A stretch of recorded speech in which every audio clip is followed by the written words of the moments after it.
Hello friends. Did you know nearly 80% of those who watch my videos aren't subscribed? If you enjoy these stories, please hit that subscribe button and leave a like. It really helps. Thank you for being here. By the way, where are you watching from? Let me know in the comments. The call came through on a Tuesday morning in early April. I'd been sitting in a Waffle House off I-75 near Ocala, nursing my third cup of coffee and watching the news coverage of Hurricane Bethany's aftermath. The storm had torn through the Panhandle 3 days earlier, leaving a trail of destruction from Panama City to Apalachicola. Category 4 at landfall, they said. Whole communities wiped off the map. My name's Bo. Been driving trucks for 17 years, mostly Florida routes. I know every stretch of asphalt from Pensacola to Key West, every way station, every speed trap, every decent place to grab a meal at 3 in the morning. The humidity doesn't bother me anymore. The afternoon thunderstorms are just part of the rhythm. Even hurricane season doesn't faze me much. You learn to work around it, plan your routes, keep an ear on the weather radio. But this call was different. Bo, I got something special for you, Ruby said. She'd been my dispatcher at Sunshine State Logistics for the past 6 years. Good woman, never steered me wrong. FEMA contract, relief supplies heading to Franklin County. They need someone who knows the back roads, someone reliable. How bad is it up there? I asked, already knowing I'd take the job. Bad. Real bad. Most of the main roads are still blocked. You'll have to take State Road 65 through Tate's Hell, then cut over on some county roads. GPS probably won't help much. A lot of the landmarks are gone. Tate's Hell State Forest. 700 square miles of pine flatwoods, cypress swamps, and black water creeks. Named after a farmer named C.B. Tate, who got lost in there back in 1875, supposedly wandered for a week after being bitten by a snake. When they finally found him, all he could say was, "My name is C.B. Tate, and I just came from hell." Then he died. Cheerful place. What's the cargo? I asked. Medical supplies, water, MREs, the basics. Drop point is the emergency shelter they set up in Carabel. Should be straightforward, in and out. Should be. In 17 years, I'd learned those 2 words usually meant trouble. I finished my eggs, paid my check, and headed to the depot. The trailer was already loaded and sealed when I arrived. Standard 53-footer, heavy but not overweight. I did my pre-trip inspection while Ruby handled the paperwork. Tires looked good, lights worked, 5th wheel was solid, everything checked out. The drive up I-75 to I-10 was smooth enough. Traffic was lighter than usual. Most folks were heading away from the disaster zone, not toward it. The sky was that peculiar shade of blue you only see in Florida after a major storm passes through, like all the moisture had been wrung out of the air. But as I turned north onto State Road 20, things started to change. The first sign was the trees. Some were snapped clean in half, their pale innards exposed like broken bones. Others were stripped naked, every leaf torn away, standing like skeletal sentinels along the roadside. Power lines dangled like party streamers. Every few miles I'd pass a house with its roof peeled back like a sardine can, pink insulation scattered across the yard like cotton candy. By the time I reached State Road 65, the sun was getting low, painting everything in shades of orange and red. This was where the real damage started. The road was technically clear. The state crews had been through with chainsaws and bulldozers, but debris lined both sides in walls 10 feet high. Broken lumber, twisted metal, entire trees with their root balls still attached. It was like driving through a canyon made of destruction. I slowed to about 35, picking my way around patches where the asphalt had buckled from the storm surge. The road was elevated here, built on a berm to keep it above the swamp, but Bethany had pushed water places it had never been before. I could see the high water marks on the tree trunks, 6, maybe 7 feet up. The smell hit me even through the closed windows. Rot, mildew, and something else. Something organic and wrong. The turnoff to County Road 318 came up faster than expected. The street sign was gone, naturally, but I recognized the spot by the old concrete bridge abutment. This was the shortcut Ruby had told me about, a narrow 2-lane that would save me 20 miles versus staying on 65. It ran through the heart of Tate's hell, but it should be passable. The moment I turned onto 318, everything changed. The debris walls disappeared, replaced by dense forest that pressed in from both sides. The storm had been through here, too. I could see damaged trees and standing water in the ditches. But it was different, quieter. The sunset barely penetrated the canopy, leaving everything in a green-tinted twilight. I clicked on my headlights and kept rolling. The road was rough but intact, though I had to weave around the occasional fallen branch. My GPS showed nothing but a gray void. No roads, no landmarks, just blank space. I was navigating by memory and instinct now, counting the turns, watching for the markers I knew. That's when I saw the first person. He was standing on the shoulder about 50 yards ahead, barely visible in the gathering darkness. An older man, maybe 60, wearing what looked like overalls and a flannel shirt. He wasn't trying to flag me down, wasn't even looking at me. Just standing there, facing the swamp. I slowed as I passed him, got a better look. His clothes were soaked, clinging to him like he'd been swimming. His feet were bare, covered in mud up to his ankles. But it was his face that made me hit the brakes. He was smiling, not a normal smile, not relief at seeing another human being. This was something else, too wide, showing too many teeth, the kind of smile that belongs on a mask, not a face. I stopped about 30 feet past him, watching in my mirrors. He hadn't moved, hadn't turned to follow my progress. Just stood there, smiling at nothing. My first instinct was to help. That's what you do after a hurricane. You help people. But something held me back. Maybe it was the smile. Maybe it was the way he stood so perfectly still. Maybe it was just 17 years of road intuition telling me something was off. I put the truck in gear and started rolling again. In my mirror, I saw him turn his head to watch me go, that smile never wavering. A half-mile later, I saw another one. A woman this time, younger, maybe 30. Same position, standing on the shoulder, facing the swamp, soaking wet despite the fact it hadn't rained in days. Same bare feet, same smile, then another, and another. Over the next 5 miles, I counted 12 people, all standing along the road at irregular intervals, all soaking wet, all barefoot, all smiling that same too-wide smile. None of them moved as I passed. None tried to flag me down.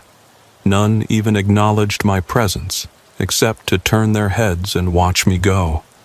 My hands were gripping the steering wheel hard enough to make my knuckles white. This wasn't normal. This wasn't hurricane shock or trauma. This was something else. The road curved ahead, following the edge of a cypress swamp. In my headlights, I could see the water, black as oil, perfectly still. The trees rose out of it like pillars, their knees and roots creating a landscape of shadows and reflections. Spanish moss hung in curtains, swaying slightly despite the absence of any wind. That's when I saw the roadblock. 3 cars were positioned across the road, nose to tail, completely blocking both lanes. They looked abandoned. No lights, no movement. But as I slowed to a stop about 50 feet away, people emerged from behind them. 6 of them, all matching the others I'd seen. Wet clothes, bare feet, those horrible smiles. But these ones were moving, walking toward my truck with a strange, synchronized gait, like they were all hearing the same rhythm. I threw the truck in reverse, but before I could move, more people emerged from the forest behind me. A dozen, maybe more, forming a line across the road. I was boxed in. They kept coming, slowly, steadily, not rushing, not aggressive, just walking with that same measured pace, all of them smiling. I reached for my phone. No signal. Of course. The CB radio crackled to life, making me jump. Static at first, then a voice, distorted and hollow. "Welcome, Bo. We've been waiting." I hadn't told anyone my name on the radio. The paperwork was sealed in the trailer. There was no way they could know who I was, unless they'd been waiting specifically for me. The closest one reached my door, pressed his face against the window. His eyes were wrong, clouded, like a dead fish's eyes, but somehow still seeing. Water dripped from his hair, ran down the glass. He mouthed words I couldn't hear over the engine. Then he knocked. 3 times. Slow, deliberate.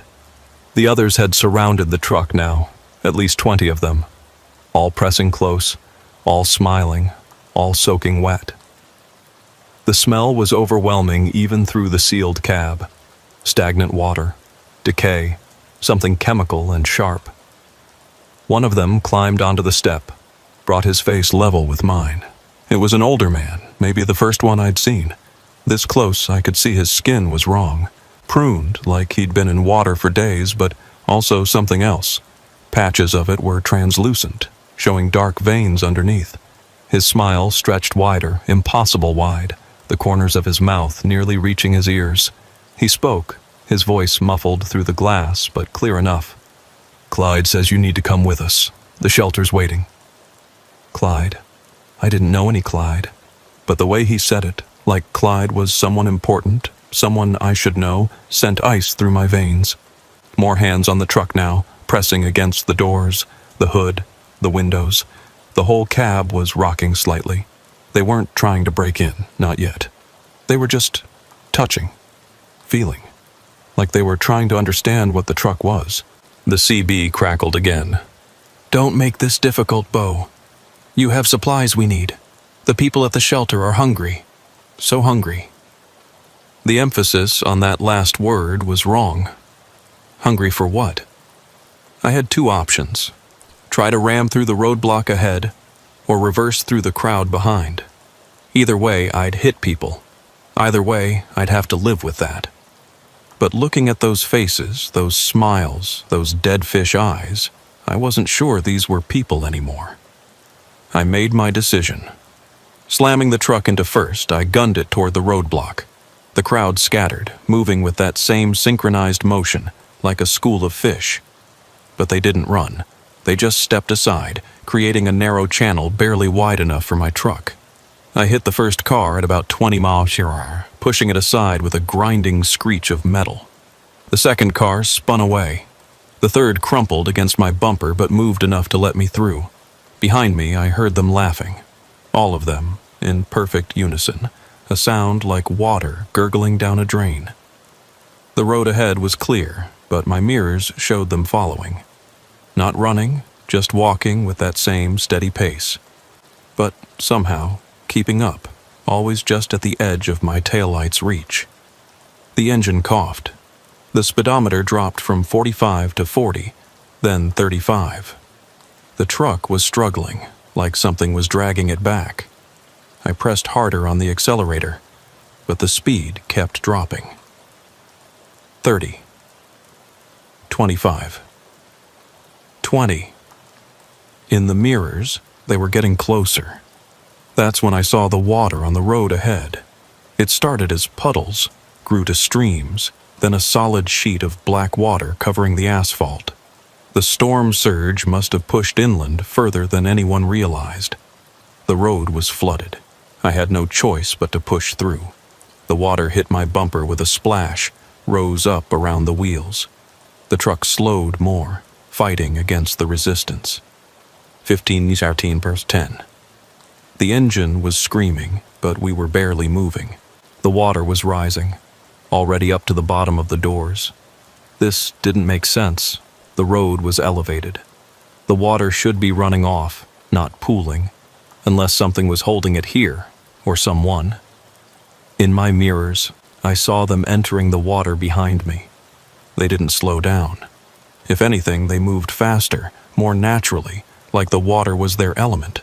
Some of them went under completely, and I could see shapes moving beneath the surface, keeping pace with the truck. The engine coughed again, died for a second, caught.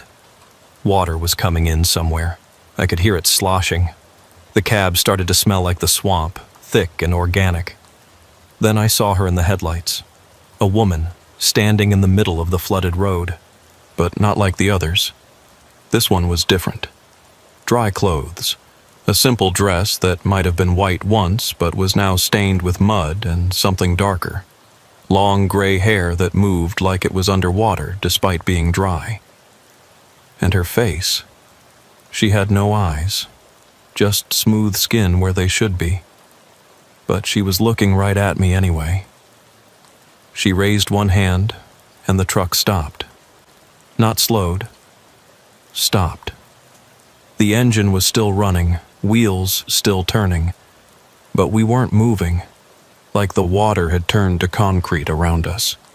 She walked toward the truck, each step sending ripples across the water that seemed to move in the wrong direction. Behind me, the others had caught up, surrounding the truck again, but they stayed back, like they were afraid of her. She came to my window, placed a hand on the glass. Where she touched, frost spread in delicate patterns despite the humid Florida night. "You're carrying supplies," she said, and her voice came through the glass like it wasn't there. But not the kind they told you about. I found my voice somehow. "I'm just delivering emergency supplies. FEMA contracted us. People need..." "People?" She tilted her head. "Is that what Clyde told you we were? People?" "I don't know any Clyde." "No, but he knows you. He's been knowing you since you started driving these roads. Every time you passed through, he watched. He waited. And when the storm came, when it washed away the barriers between what was and what shouldn't be, he called us up, called us home." The others were pressing closer now, their faces eager, hungry. The woman, I somehow knew her name was Norma, though she'd never said it, turned to look at them. "Patience," she said. "He's not for eating. Not yet. Clyde has plans. Plans." The word echoed in my head. I needed to get out of here. The water around my truck had gone completely still. Not calm, still, like glass, like time had stopped. The headlights reflected off it in perfect symmetry, creating a tunnel of light that seemed to go down forever. The engine was running, but the temperature gauge was climbing. Whatever was holding us in place was putting strain on the entire system.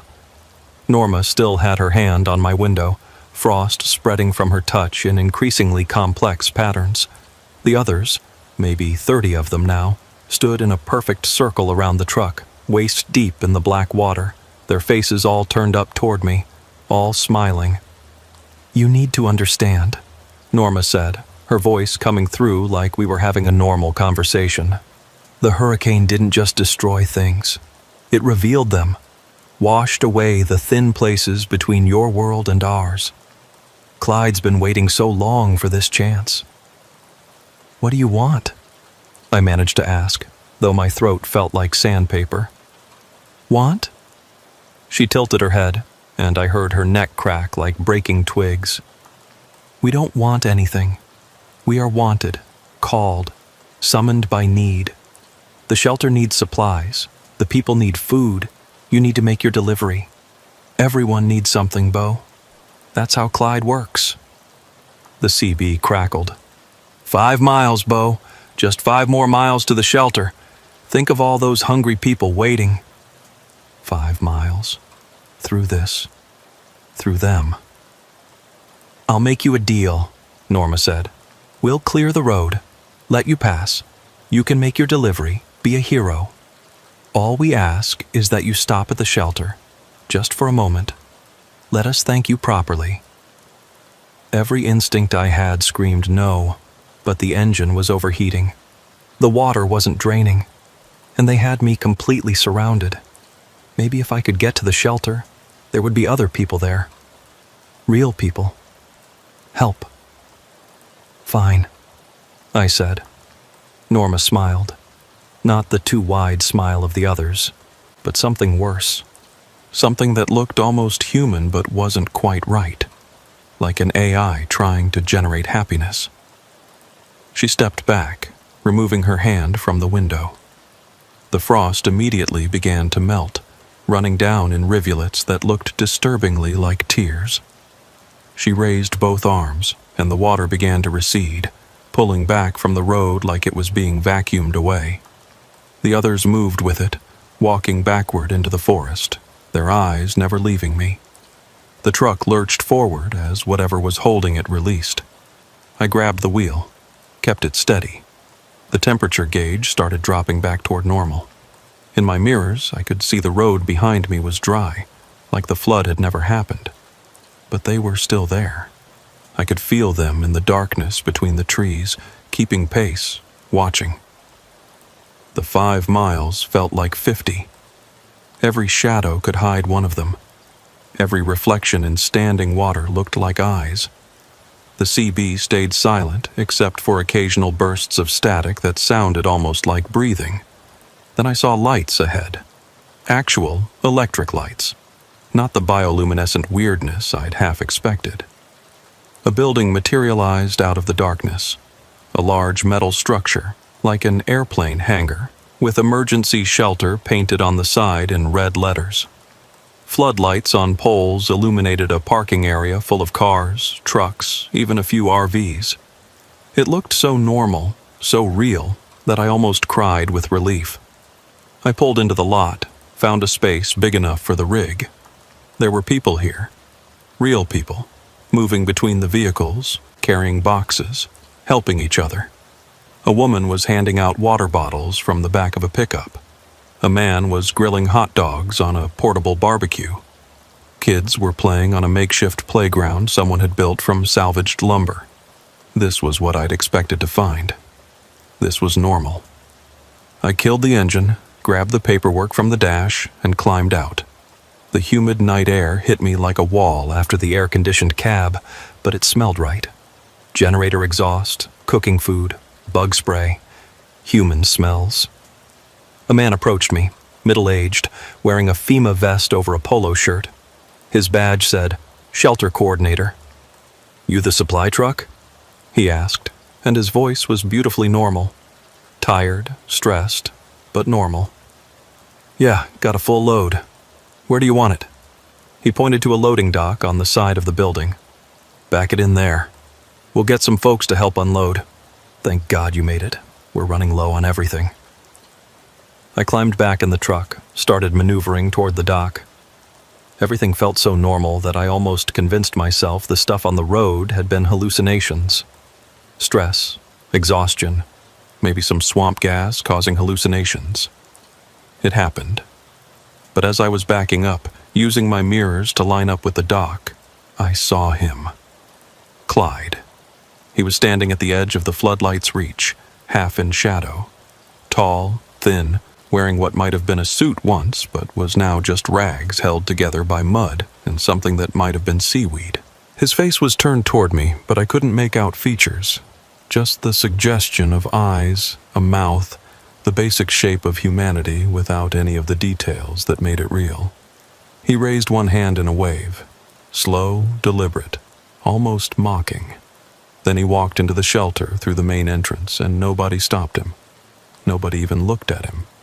I finished backing in, set the brakes, killed the engine. My hands were shaking as I climbed out. The shelter coordinator was there with a crew of volunteers, all normal-looking people in normal clothes. They had the trailer open before I could warn them. "Excellent," the coordinator said, checking his clipboard. "Medical supplies, water, MREs. Wait, what's this?" He was pointing at something in the back of the trailer. I came around to look. There were other boxes back there. Ones I hadn't seen during my pre-trip. They were older, water-damaged, with no labels or markings. One had broken open, revealing its contents. Mason jars, dozens of them, filled with murky liquid. Things floated in them, organic shapes I didn't want to identify. The smell that wafted out was familiar. Swamp water, decay, that chemical sharp smell I'd noticed on the wet people. "These aren't on the manifest," the coordinator said, frowning. "I don't know anything about those," I said quickly. "They weren't supposed to be there." He picked up one of the jars, held it to the light. Something inside moved, not floated, moved, swam, pressed against the glass with what might have been a tiny hand. "Interesting," he said, and his voice had changed, gotten deeper, wetter. "These are exactly what we needed." I looked at him, really looked at him. His eyes had clouded over, that dead fish look I'd seen before. Water was seeping through his clothes from the inside, darkening the fabric. His professional smile was stretching wider. All around me, the volunteers were changing. Their movements became synchronized. Their heads all turned toward me at the exact same moment. Water began pooling at their feet despite the clear night. "You did well, Bo," the coordinator said, though his voice was now coming from everywhere at once. "The regular supplies will feed the body. But these—" He held up the jar. "These feed the transformation. Soon, everyone in the shelter will be like us. Then the next shelter, then the next town. The hurricane opened the door, but you, Bo, you brought the key." I ran, dropped everything and ran for the truck, but the cab door wouldn't open. The handle was ice cold, frozen solid. I could see frost spreading across the inside of the windshield. "No leaving yet," Norma's voice said behind me. "Clyde wants to thank you personally." I turned. She was there, along with all the others from the road. They'd been here all along, hidden among the real people. Or maybe there had never been real people at all. The whole shelter could be a facade, a trap, a lure. They parted, creating a pathway toward the shelter entrance. At the end of it stood Clyde, now fully visible in the floodlights. His face was a constantly shifting mass of features, like he couldn't decide what he wanted to look like. One moment he had my father's eyes, the next my first girlfriend's smile, then features I didn't recognize but that still felt familiar, pulled from memories I didn't know I had. 17 years, Clyde said, his voice like water running over stones. 17 years you've driven these roads, through my territory, past my places, and never once did you stop to pay respect. Never once did you acknowledge what lived in the spaces between your destinations. I didn't know, I said. I never saw, because the barriers held, because the old agreement stood. But the hurricane changed that, washed away the boundaries, mixed the waters, and now we're free to collect what's owed. I don't owe you anything. He laughed, and it sounded like a drain backing up. Every mile driven through our domain is a debt, every safe passage, a loan. And now it's time to pay. But I'm not unreasonable. You brought the jars, you helped us spread, so I'll give you a choice. He gestured to the shelter. Through the open door, I could see people inside. Real people, families, children. They were sitting at tables, eating from paper plates, unaware of what was happening outside, unaware of what was about to happen to them. "Join us willingly," Clyde said, "and I'll let them leave. All of them. They can walk out right now, get in their cars, drive away. The supplies you brought will keep them fed on the road. They'll never know how close they came." "And if I don't?" His features shifted into something cruel. "Then you watch as every one of them drinks from the jars. Watch as they transform.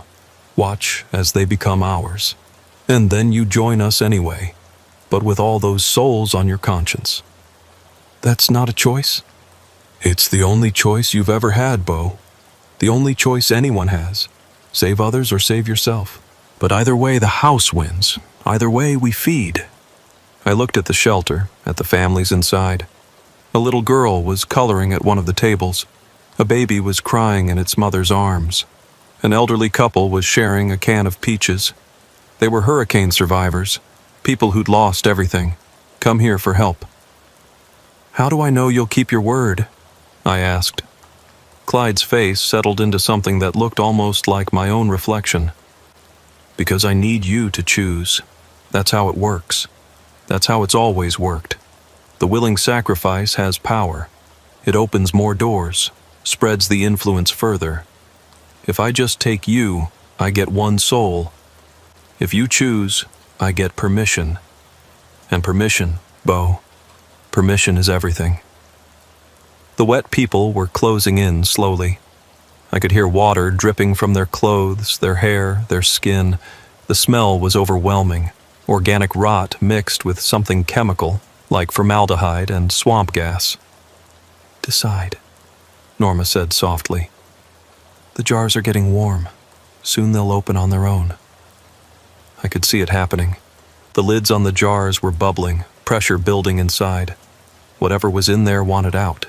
Once released, there would be no stopping it. "If I agree," I said slowly, "they all go free? All of them?" "Every last one," Clyde promised. "They drive away and never remember this place. The shelter becomes a bad dream. The supplies get delivered to a real shelter, one that actually helps people. Your sacrifice ensures their salvation." My truck keys were in my pocket. I pulled them out, looked at them. 17 years of driving, 17 years of freedom, of the open road, of being my own boss. It was ending here, in a flooded parking lot in the middle of nowhere, surrounded by things that shouldn't exist. But those people in the shelter didn't deserve this. They'd already survived one disaster. They shouldn't have to face another. "I need to call someone first," I said. "My dispatcher. Tell her the delivery was made." Clyde tilted his head. "No tricks." "No tricks. I need to close that loop. Complete the job. You understand completion, don't you?" He smiled with my mother's mouth. "Make your call." I pulled out my phone. Miraculously, I had signal. I dialed Ruby's number. It rang once, twice, then her voice. "Bo? Jesus, where are you? The GPS shows you stopped moving an hour ago." "Delivery's complete," I said, keeping my voice steady. "Shelter received everything." "Good. Good. Are you heading back?" I looked at Clyde. His face was shifting faster now, impatient. "No," I said. "I'm going to stay and help out for a while. They need volunteers." "That's not like you, Bo." "Yeah, well, maybe it's time for a change." I paused. "Ruby, if anyone asks, the delivery was normal. Nothing unusual, just another hurricane relief run." "Bo, are you okay? You sound..." "I'm fine, just tired. I'll check in later." I hung up before she could respond. Clyde nodded approvingly. "Smart," he said. "No loose ends, no one coming to look for you. You understand how this works." I put the phone away. "Let them go first. I want to see them leave." Clyde gestured to Norma. She walked to the shelter entrance, stood there for a moment, then whispered something I couldn't hear. Inside, people started standing up, gathering their things, moving toward the exits. They moved naturally, not with the synchronized weirdness of the wet people.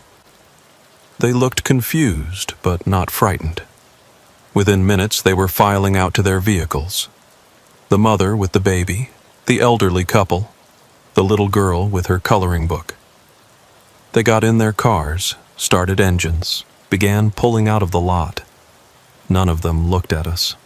It was like we didn't exist for them anymore. I watched until the last taillight disappeared down the road. The shelter stood empty now, just a big metal building full of abandoned supplies and echoing silence. "Your turn," Clyde said. The wet people pressed closer. Their hands reached out, cold and damp, touching my arms, my shoulders, my face. Wherever they touched, I felt the warmth leaving my body, replaced by something else, something cold and ancient and patient. The transformation didn't happen all at once. It started in my fingers, a numbness that crept up my arms like I was being slowly submerged in ice water. But it wasn't cold, exactly. It was the absence of temperature, the absence of feeling, like those parts of me were being erased from existence. "Don't fight it," Norma whispered, her breath smelling of stagnant water and decay. "Fighting makes it worse, makes you remember what you're losing." But I couldn't help remembering. 17 years of sunrises through the windshield. The particular vibration of my truck's engine that told me I was home. The taste of terrible truck stop coffee at 3 in the morning. Ruby's laugh when I'd call in with another weird story from the road. All of it was fading, becoming distant, like memories from someone else's life. The wet people were humming now, a low vibration that seemed to come from the water itself. It resonated in my bones, in the spaces between my thoughts. Clyde stood in front of me, his face finally settling into something stable, an average face, forgettable, the kind you'd pass 1,000 times and never remember. "You want to know the truth about Tate's hell?" he asked, his voice conversational now, like we were old friends catching up. CB Tate didn't get lost. He found something, found us. We offered him the same choice we offered you, but he was selfish. Chose to save himself, let his whole family pay the price instead. That's why he could only say he'd been to hell when they found him, because hell is living with that choice. My legs were going numb now. I looked down and saw water pooling around my feet, but it wasn't coming from outside. It was coming from me, seeping out through my pores, my clothes darkening with it. "But you," Clyde continued, "you chose different, chose to save strangers. That makes you special, makes you useful. The willing sacrifice, the hero. That story has power. People will tell it. Truckers will share it at stops." "Did you hear about Bo? Disappeared delivering hurricane supplies. Some say he's still out there, driving the back roads, helping people in need. And every time they tell it, we get a little stronger. Every time someone believes it, another door opens." I tried to speak, but water filled my mouth, not choking me, just replacing what was there. My words came out garbled, bubbling. "Shh," Norma said, stroking my hair with fingers that felt like seaweed. "You don't need words anymore. We speak in currents now, in tides, in the spaces between raindrops." The transformation accelerated. My skin was changing, becoming translucent in patches. I could see my veins darkening, filling with something that wasn't blood. My clothes were soaked through, clinging to me, but I didn't feel wet. I felt like I was becoming the water. That's when I heard the engine. Another truck was pulling into the lot. A big rig, just like mine, but newer. The driver was young, maybe mid-20s, wearing a baseball cap and a worried expression. He parked next to my truck, climbed out, looked around. "Hello?" he called. "Anyone here? Dispatch sent me to check on a driver named Bo. Said he hadn't checked in." Ruby. She'd sent someone after all. Clyde's expression darkened. This wasn't part of the deal. "I didn't know," I tried to say, but only bubbles came out. The young driver was walking toward us now, but his steps were slowing. His eyes were widening. He could see us, all of us. The wet people, Clyde, me half transformed. We must have looked like something out of a nightmare. "What the hell?" he started, then turned to run. The wet people moved as one, flowing around him like water around a stone. He made it 3 steps before they had him surrounded. He pulled out a knife, a little folding blade truckers carry for cutting straps and opening boxes. Might as well have been a toothpick. "Let him go," I managed to gurgle. "He's not part of this." Clyde turned to me, his average face showing something like amusement. "But he is now. He's seen us. He knows. Can't have him running back to tell stories. Not the wrong kind of stories, anyway." The driver was trying to fight, slashing with his knife, but the wet people just reformed around the blade like water. One of them, a young woman who might have been pretty once, touched his face, and he screamed. Where her fingers made contact, his skin immediately pruned, aged like he'd been underwater for days. "Stop," I said, and somehow my voice was stronger. The transformation had paused. I could feel it, hovering at the edge of completion, waiting. "You want stories? Let him go and you'll have the best story. A witness. Someone who saw what happened to me. Someone who can tell it right." Clyde considered this. "Interesting. But witnesses can be problematic. They bring investigators, questions, attention we don't want." "Not if you do it right," I said, the words coming clearer now. "Not if he only remembers parts. The scary parts. The impossible parts.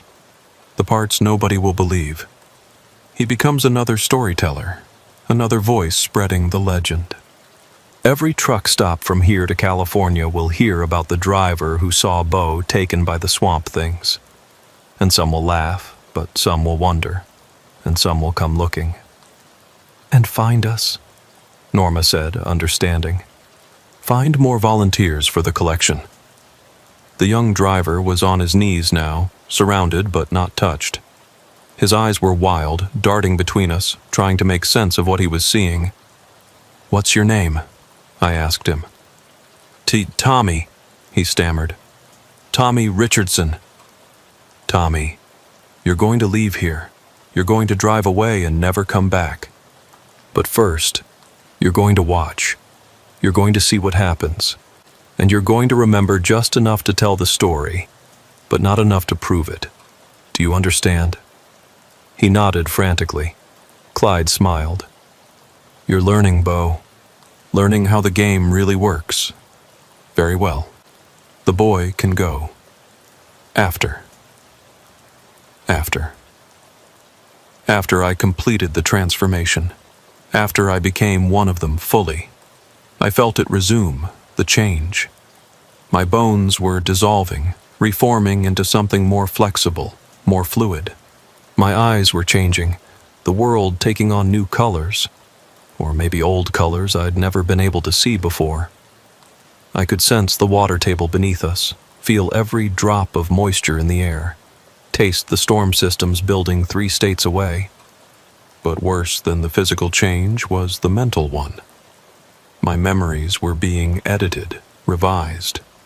The worst parts were being emphasized, the good parts fading. Every moment of loneliness on the road became magnified. Every relationship that didn't work out became a betrayal. Every small frustration became a reason for revenge. They were turning me into something bitter, something that would enjoy recruiting others to share the misery. "No," I said, or thought, or felt. "That's not who I am." "It's who you're becoming," Clyde replied, and now I could hear him without words, his thoughts flowing directly into mine like water finding its level. "We all resist at first. We all try to hold on to the better parts. But water always finds the path of least resistance. And resistance to misery is very hard to maintain." He was right. I could feel my resolve weakening. What was the point of fighting? I'd already sacrificed myself. Why not embrace it? Why not become the monster they needed me to be? Then I remembered something. A stupid thing, really. A sticker on my truck's dashboard. My niece had put it there years ago when she was 5. A cartoon sunshine with a smiley face and the words, "Uncle Bo is my sunshine." I'd never removed it, even when it got faded and the edges started peeling. It was still there, in my truck, just 50 feet away. That memory, small as it was, became an anchor. I held on to it, used it to remember other things, teaching my niece to honk the air horn, her laughter when I'd lift her up to sit in the driver's seat, the way she'd wave at me from her window whenever I'd drive by her house. I had people who'd miss me. Maybe not many, but some. And they deserved better than to have me become a monster that might one day come for them. "I accept the transformation," I said, loud enough for Tommy to hear. "But I keep my memories, all of them, good and bad. That's my condition." Clyde's presence in my mind recoiled. "That's not how it works." "Then make it work. You need me willing. I'm willing. But I keep who I am." "You'll suffer more that way. Remembering what you were, what you had. It's crueler. Maybe. But it's mine." There was a long pause. The wet people had stopped their humming. Even the insects had gone quiet. The whole swamp seemed to be holding its breath. "Fine," Clyde said finally. "Keep your precious memories. See how long they last when you're spending eternity in the spaces between. When everyone you knew is dead and forgotten, and you're still here, still serving, still recruiting, we'll see how precious those memories are then."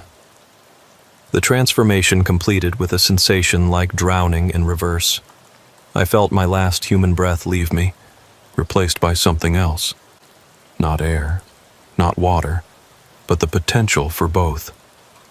I could feel every drop of water for miles around, every stream, every pond, every glass of water in every abandoned house. I was connected to it all. I looked at my hands. They looked normal from a distance, but up close I could see through the skin to the dark currents beneath. I touched my face and felt features that weren't quite right, like a sculpture made from memory rather than observation. "Tommy," I said, and my voice sounded almost normal if you didn't listen too closely. "Get in your truck. Drive away. Tell them Bo made his delivery but decided to stay and help with the cleanup. Tell them the roads are worse than expected, that it might be weeks before they're passable. Tell them." I paused, trying to think of what would keep people away. "Tell them you saw me walking into the swamp with some locals who said they knew a family that needed help. Tell them I said I'd catch a ride back with another trucker when I was done." Tommy nodded, scrambling to his feet. He backed away slowly, then ran for his truck. The engine started immediately. Clyde wasn't holding him. He pulled out fast, tires spinning on the wet asphalt, and disappeared down the road. "And now?" I asked Clyde. "Now you learn what you've become, what you can do, how to call others, how to open doors, how to spread the water's influence." He turned toward the shelter. "But first, we feed." The jars in my trailer were heating up on their own now, the lids popping one by one. The things inside crawled out. Not quite plant, not quite animal, not quite anything that had a name. They scattered into the night, heading for populated areas, looking for hosts. "Each one will find someone," Norma explained. "Someone vulnerable, someone isolated, someone whose disappearance won't be noticed immediately. They'll change them, like we changed you, but slower, subtler. By the time anyone notices, whole communities will be ours." "And my role?" "You drive," Clyde said. "That's what you're good at. You know these roads, know where to go, who to target. You'll deliver special cargo to places we need to spread. You'll recruit other drivers. They trust you, trust one of their own. You'll be our vector, our patient zero on wheels." I felt sick, or what passed for sick in this new form. A roiling in my non-stomach, a pressure in my non-chest. But I also felt the compulsion, the need to obey, built into the very structure of what I'd become. "The first delivery is tomorrow night," Clyde continued. "A load of relief supplies heading to Cedar Key, another storm victim community, another shelter full of desperate people. You know what to do." I did. The knowledge was there, planted in my mind like it had always been there. How to hide the jars among legitimate supplies. How to ensure they opened at just the right time. How to make it all look natural, accidental, unstoppable. But I also remembered my niece's sticker, her smile, her wave, and I held on to that, even as everything else tried to wash it away. "One more thing," Clyde said, his average face showing what might have been sympathy. "Your truck. You'll need it for tomorrow's run, but it needs modifications." They led me to my rig. It looked the same from the outside, but when I opened the door, I could smell the change. The seats were damp, permanent condensation on the windows. The engine, when I started it, sounded different, deeper, gurgling like it was running on something other than diesel. "It's connected to you now," Norma said. "Part of the network. It'll never break down, never run out of fuel, never need maintenance. But it'll never really be a truck again, either. Just like you'll never really be human again." I climbed into the cab, put my hands on the wheel. It felt familiar and alien at the same time. Through the windshield, I could see the shelter, empty now except for the supplies I'd delivered. The real supplies, the ones that would actually help people. At least those would get distributed. At least some good would come from this. "Where do I sleep?" I asked, though I somehow knew the answer. "You don't," Clyde said. "We don't sleep. We wait. We watch. We persist. And when the conditions are right, storms, floods, disasters that thin the barriers, we act." They left me there, in my transformed truck, staring at the empty shelter. The wet people dispersed back into the swamp, disappearing into the black water like they'd never existed. Clyde and Norma were the last to go. "First delivery tomorrow at midnight," Clyde reminded me. "The supplies are already loaded. The route is in your mind. Don't disappoint us, Bo. You chose this, remember? You chose to be the hero." Then they were gone, and I was alone. I sat there until dawn, watching the sky lighten through the permanent fog on my windshield. A few birds started singing, though they went quiet when they flew too close to the truck. I could feel the sun rising, but it didn't warm me. Nothing would warm me again. I thought about Tommy, probably halfway back to dispatch by now, trying to figure out what to tell people. Would they believe him? Probably not. But he'd tell the story anyway, and someone, somewhere, would wonder, would come looking, would find the same roads I'd traveled, the same turnoff, the same shelter, and I'd be waiting for them. The first delivery was exactly as Clyde had promised. The knowledge was there in my mind like a GPS route I couldn't delete. Cedar Key, Florida. Another coastal town ravaged by Bethany. Another emergency shelter. Another truck full of supplies with hidden extras. I spent the daylight hours parked behind an abandoned gas station off Highway 19, waiting. The sun beat down on the cab, but I didn't feel it. I couldn't feel heat anymore, just like I couldn't feel cold. I existed in a permanent state of lukewarm dampness, like being wrapped in a wet blanket that never dried. A few cars passed on the highway.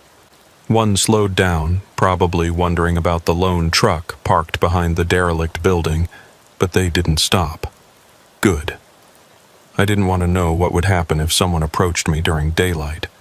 The compulsion to recruit, to spread the influence, was weaker when the sun was up, but it was still there, thrumming beneath my thoughts like background music. I tried the radio, hoping for some connection to the normal world, but every station came through distorted, waterlogged. Voices sounded like they were speaking from the bottom of a swimming pool. Music warped and wavered. Even the static sounded wet. As the sun set, the compulsion grew stronger. My hands moved to the ignition without my conscious decision. The engine started with that new gurgling sound that made my non-existent stomach turn. The headlights came on, but the light they cast looked wrong, too blue, too cold, like the illumination you see underwater. The truck pulled out onto the highway. I wasn't driving, not really. I was along for the ride in my own body, watching my hands turn the wheel, my feet work the pedals. The truck knew where to go. Cedar Key materialized out of the darkness like a ghost town. Half the buildings were gone, reduced to splinters and concrete foundations. The ones still standing had that hollow, shocked look of structures that had survived something they shouldn't have. Blue tarps covered roofs like bandages. FEMA trailers dotted empty lots. And there, at the center of town, was another emergency shelter. A converted gymnasium this time. The parking lot was active. Volunteers unloading supplies, families seeking refuge, local officials trying to maintain order. It looked so normal, so human, that I almost forgot what I was carrying. Almost. I backed the trailer to the loading dock. A woman with a Red Cross vest approached, clipboard in hand. She was maybe 40, exhausted, running on coffee and adrenaline. "Thank God," she said. "We're down to our last cases of water. I'm Sarah, shelter coordinator." "Bo?" I said, and my voice sounded almost normal. "Got a full load for you." She didn't notice the way my skin looked slightly translucent in the dock lights. Didn't notice the water that seemed to follow me, pooling in my footsteps. People see what they expect to see, and she expected to see a tired trucker making a delivery. Volunteers swarmed the trailer, forming a human chain to unload boxes. I watched them handle the regular supplies, water, food, medical equipment. Then they reached the special boxes. The old ones. The ones with the jars. "Weird," one volunteer said, a teenager in a basketball jersey. "These aren't labeled. Probably donated goods," Sarah said, distracted by her clipboard. "Put them with the miscellaneous supplies. We'll sort them later." Later. After the jars warmed up. After the things inside got hungry. After it was too late. I should have warned them. Should have screamed, grabbed the boxes, thrown them in the ocean. But I couldn't. The compulsion wouldn't let me. I could only watch as they carried my cargo inside, unknowing accomplices in their own transformation. "You staying around?" Sarah asked. "We could use more hands." "Can't," I managed. "Got another run." She nodded, already moving on to the next crisis. I climbed back into my cab, started to pull away, but something made me stop. In my side mirror, I could see into the shelter through the open doors. Families eating dinner, kids playing. An old man teaching a group of teenagers card games. They had maybe 6 hours before the jars opened. 6 hours of normal life left. I put the truck in park, killed the engine. The compulsion screamed at me to leave, to move on to the next delivery. But I fought it, held it back with the memory of my niece's smile. I couldn't warn them directly, couldn't touch the jars, couldn't interfere with the plan.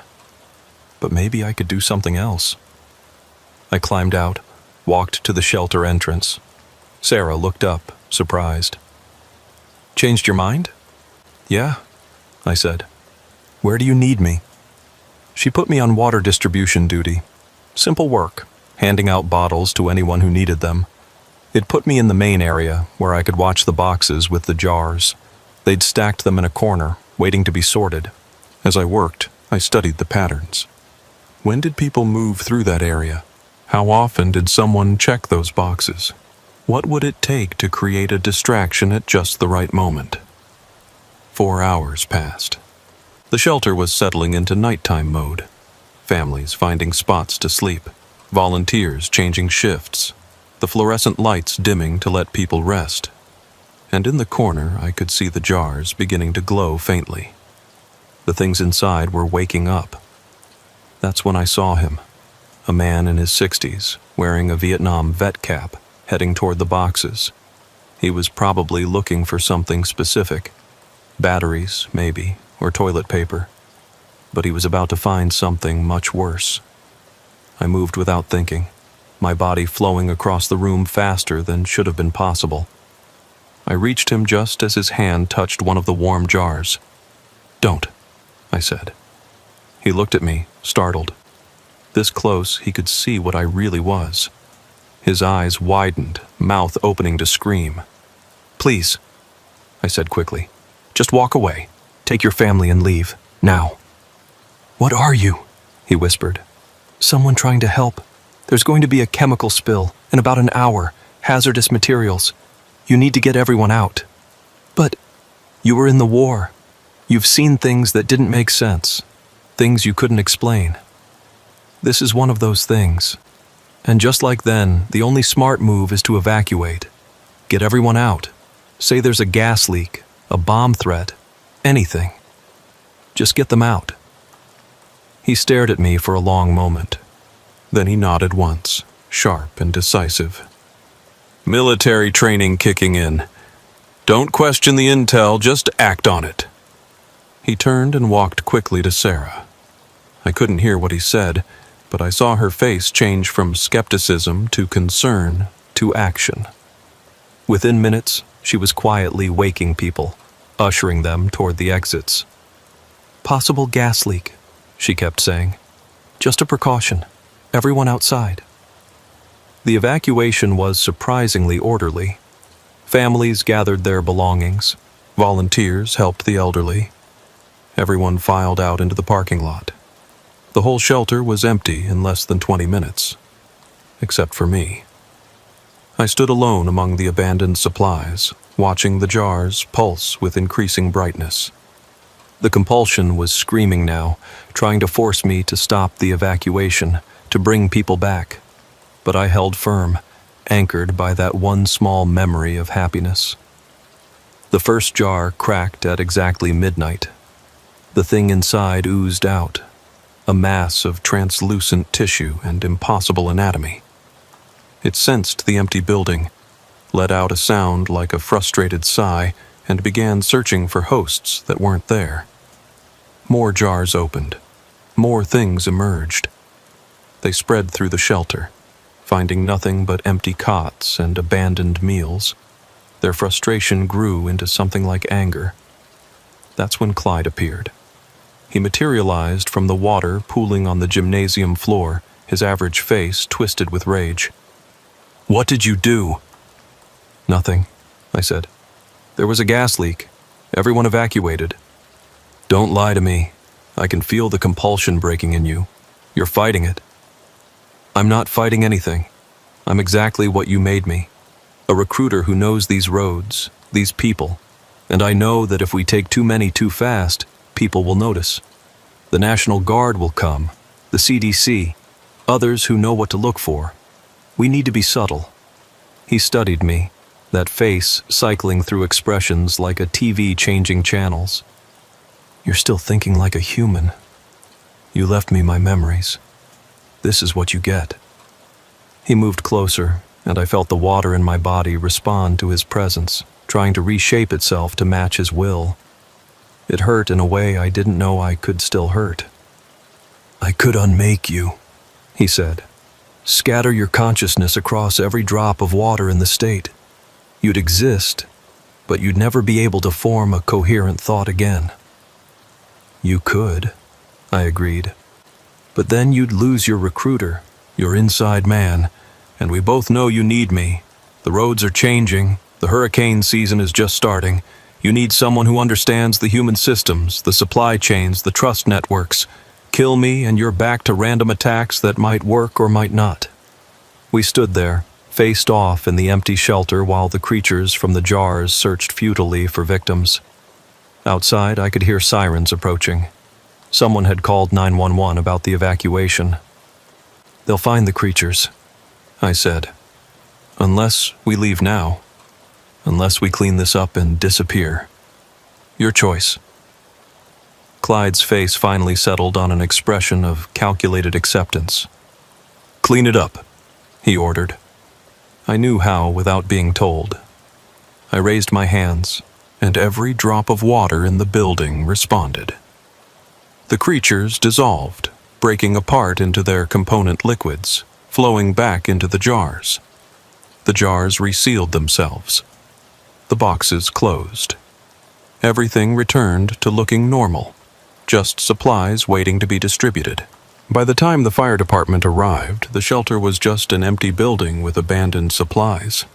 They found no gas leak, no chemical spill, nothing dangerous, just another false alarm in a disaster zone full of traumatized people.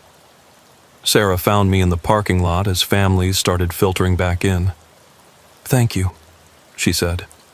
"I don't know how you knew, but thank you." I nodded, not trusting my voice. The compulsion was pulling me back to the truck, demanding I continue with the scheduled deliveries.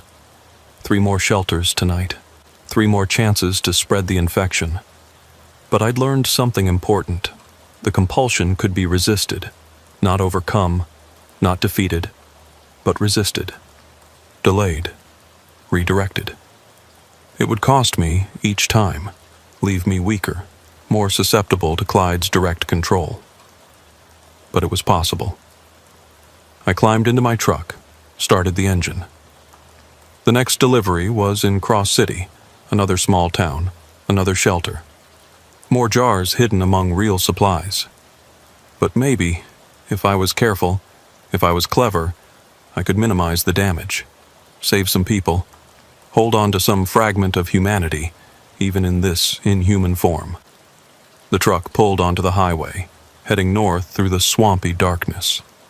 In my mirrors, I could see the shelter lights receding, families returning to their cots, unaware of how close they'd come to something worse than any hurricane. 3 months have passed since that night. I'm still driving, still delivering, still fighting the compulsion when I can. Sometimes I succeed in warning people, in creating evacuations, in minimizing the spread. Sometimes I fail, and entire communities transform overnight, becoming part of Clyde's growing network. The hurricane season has been brutal. 4 major storms so far, each one washing away more barriers, creating more thin places where our worlds overlap. Each disaster brings more emergency shelters, more supply runs, more opportunities for recruitment. I've seen other drivers who've been transformed. We pass each other on the highways at night, our modified trucks recognizing each other with flashes of blue cold headlights. We don't speak. We can't. The compulsion keeps us isolated, focused on our routes, our deliveries. But I know they're fighting too, in their own ways. I can see it in the way they slow down near populated areas, the way they sometimes park for hours at rest stops, resisting the pull to continue. We're all trapped in our own cabs, prisoners in our own bodies, but we're not completely gone. Not yet. Tommy, the young driver who witnessed my transformation, has been telling the story. I've heard it filtered through CB chatter, distorted with each retelling. The driver who got taken by the swamp. The truck that drives itself. The supplies that bring more than relief. Most people laugh it off, but some believe. Some stay away from the isolated routes, the empty rest stops, the shortcuts through state forests. Good. Stay away. Stay in the light, in the populated areas, in the places where the barriers still hold. Ruby still calls sometimes. My phone doesn't work anymore. Water and electronics don't mix. But I can hear her through the rain, through the puddles, through the condensation on windows. She leaves messages for a driver who won't come back, wondering what happened, hoping I'm okay. I'm not okay. I'll never be okay again. But I'm still here, still fighting, still holding on to that one small memory of sunshine and laughter and a niece who thought her uncle hung the moon. The road stretches out ahead, endless and dark. Somewhere out there, Clyde is planning the next phase, something bigger than individual recruitments. Something that will thin the barriers permanently, let his kind through en masse. And I'll be part of it, whether I want to or not. The compulsion will make sure of that. But until then, I drive, I deliver, I resist when I can, and I remember. Because as long as I remember, as long as I hold on to even the smallest fragment of who I was, there's hope. Maybe not for me, but for the others, for the families in the shelters, for the drivers on the dark roads, for my niece, growing up in a world that doesn't know what's seeping in through the cracks. The truck rumbles on through the Florida night, carrying its cargo of supplies and secrets. In the distance, lightning flashes over the Gulf, another storm building, another chance for the waters to rise. And I keep driving, because that's all I can do now. Drive, deliver, and hope that somewhere along these endless roads, I'll find a way to stop what's coming. But I know the truth. There is no stopping it. There's only delaying, redirecting, minimizing. The waters are patient. They've been waiting far longer than humans have existed. And now that the barriers are weakening, now that the storms are getting stronger, it's only a matter of time. Still, I drive. Still, I fight. Because even monsters can choose to be something more than what they were made to be. The temperature gauge on my dashboard read 107 degrees when the air conditioning died. One moment I was cruising down I-75 through the dead center of Florida, cool air blasting against the July heat. The next, nothing but a wheeze and a puff of hot air that smelled like burning plastic. Then silence. My name's Vance. I've been hauling freight through Florida for 12 years. And I thought I'd experienced every kind of hell the Sunshine State could throw at me. Hurricanes, flooding, spring breakers, tourist season, construction zones that last decades. But I'd never faced a breakdown in heat like this. The Weather Service had been issuing warnings all week. Historic heat wave, record-breaking temperatures, stay indoors, hydrate constantly, check on elderly neighbors. The kind of warnings that make most people crank up their AC and thank God for modern technology. But truckers don't get to stay indoors. The freight doesn't care if it's hot enough to fry an egg on the asphalt. I was hauling a refrigerated load, frozen seafood from Miami heading to Atlanta. The reefer unit had its own cooling system, independent of the cab's AC, so the cargo was fine. It was just me who was about to cook. The first few minutes weren't too bad. The cab held some residual cool, and I had the windows up, trying to preserve it. But Florida heat in July doesn't mess around. It pressed against the glass like something physical, something hungry. Within 5 minutes, sweat was beading on my forehead. Within 10, my shirt was soaked through. I needed to find somewhere to pull off. According to my GPS, there was a truck stop about 8 miles ahead. I could make it that far. 8 miles was nothing. I'd be there in 10 minutes. 15 if traffic was bad. Find some shade, call for repairs, maybe grab a cold drink while I waited. But the temperature kept climbing. 108. 109. The air in the cab became thick, hard to breathe. It was like sitting in a convection oven. The steering wheel was getting hot to the touch, even through my driving gloves.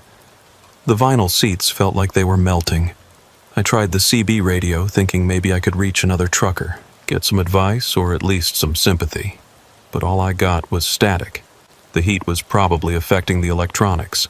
Or maybe everyone else was smart enough to be parked somewhere with AC. 110 degrees.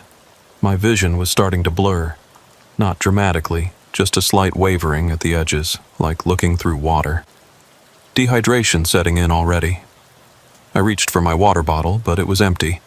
I'd finished it an hour ago, planning to refill at the next stop. 5 miles to the truck stop. The engine started making a sound I didn't like. A kind of stuttering knock that suggested the heat wasn't just affecting me. Engines need cooling too, and while the radiator was doing its best, it was fighting a losing battle against the ambient temperature. Then I saw him. A man standing on the shoulder, right hand extended, thumb up. A hitchhiker. In this heat. He had to be insane or desperate or both. As I got closer, I could see he was older, maybe late 50s, wearing coveralls that looked like they belonged to a mechanic. Floyd's auto repair was stitched on the pocket. He wasn't sweating, which should have been my first warning. Everyone sweats in 110-degree heat. Everyone. I shouldn't have stopped. Every trucker knows you don't pick up hitchhikers.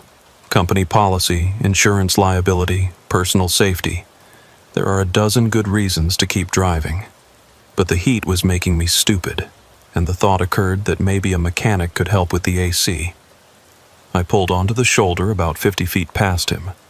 Through my mirror, I watched him jog up to the passenger door, still not sweating. His face wasn't even red. "Thanks for stopping," he said as he climbed in. His voice was rough, like he'd been gargling gravel. "Truck broke down about a mile back. Been walking for an hour." An hour. In this heat. Without sweating. "Where you headed?" I asked. "Just up to the truck stop. Got a buddy coming to pick me up there." Perfect. Same destination. I put the truck in gear and pulled back onto the highway. "AC's broken," I said apologetically. "Noticed that," Floyd replied. He was looking at my dashboard, studying the gauges. "Engine's running hot too. You're about 3 degrees from redlining." I glanced down. He was right. The temperature gauge was creeping toward the danger zone. If the engine overheated, I'd be completely stranded. "I can fix it," Floyd said. "The engine?" "The AC. Get us to the truck stop and I can fix it. Got my tools in my bag." He patted a canvas satchel I hadn't noticed him carrying. Least I can do for the ride. Something about the way he said it bothered me. Too confident. Nobody fixes AC that quickly, especially not in a truck stop parking lot. But the heat was making it hard to think straight, and the promise of cool air was too tempting to question. The last 3 miles felt like 30. The temperature hit 112. My hands were slipping on the wheel from sweat. I could feel my pulse pounding in my temples. Floyd just sat there, calm as could be, occasionally glancing at the engine temperature gauge. "Almost there," he kept saying. "Just a little further." The truck stop finally appeared like a mirage through the heat shimmer rising from the asphalt. It was an older place, one of those independent stops that had somehow survived the corporate chain invasion. Pearl's Oasis, the sign read, though the neon was mostly dead, leaving just Ears Oasis illuminated. The parking lot was strangely empty for the middle of the day. Just 2 other trucks, both looking like they'd been there a while. A layer of dust suggested they hadn't moved in days. No cars at all, which was weird. These places usually had at least a few 4-wheelers passing through. I parked in the shade of the building, such as it was. The engine gave a relieved shudder as I shut it off. The temperature gauge was literally touching the red line. "Good timing," Floyd said. "Another mile and she would have seized up." We climbed out, and the heat hit me like a physical force. The asphalt was soft under my boots, actually sticky in places. The air was so hot it hurt to breathe. I could feel it searing my lungs with each inhalation. The building looked closed from the outside. Windows dark.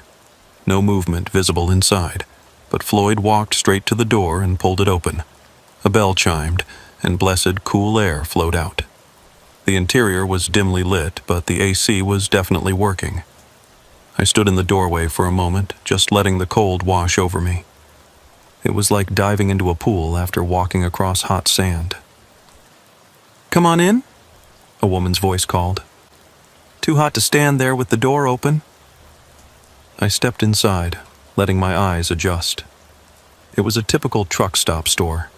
Aisles of snacks, automotive supplies, trucker accessories. But it felt off somehow.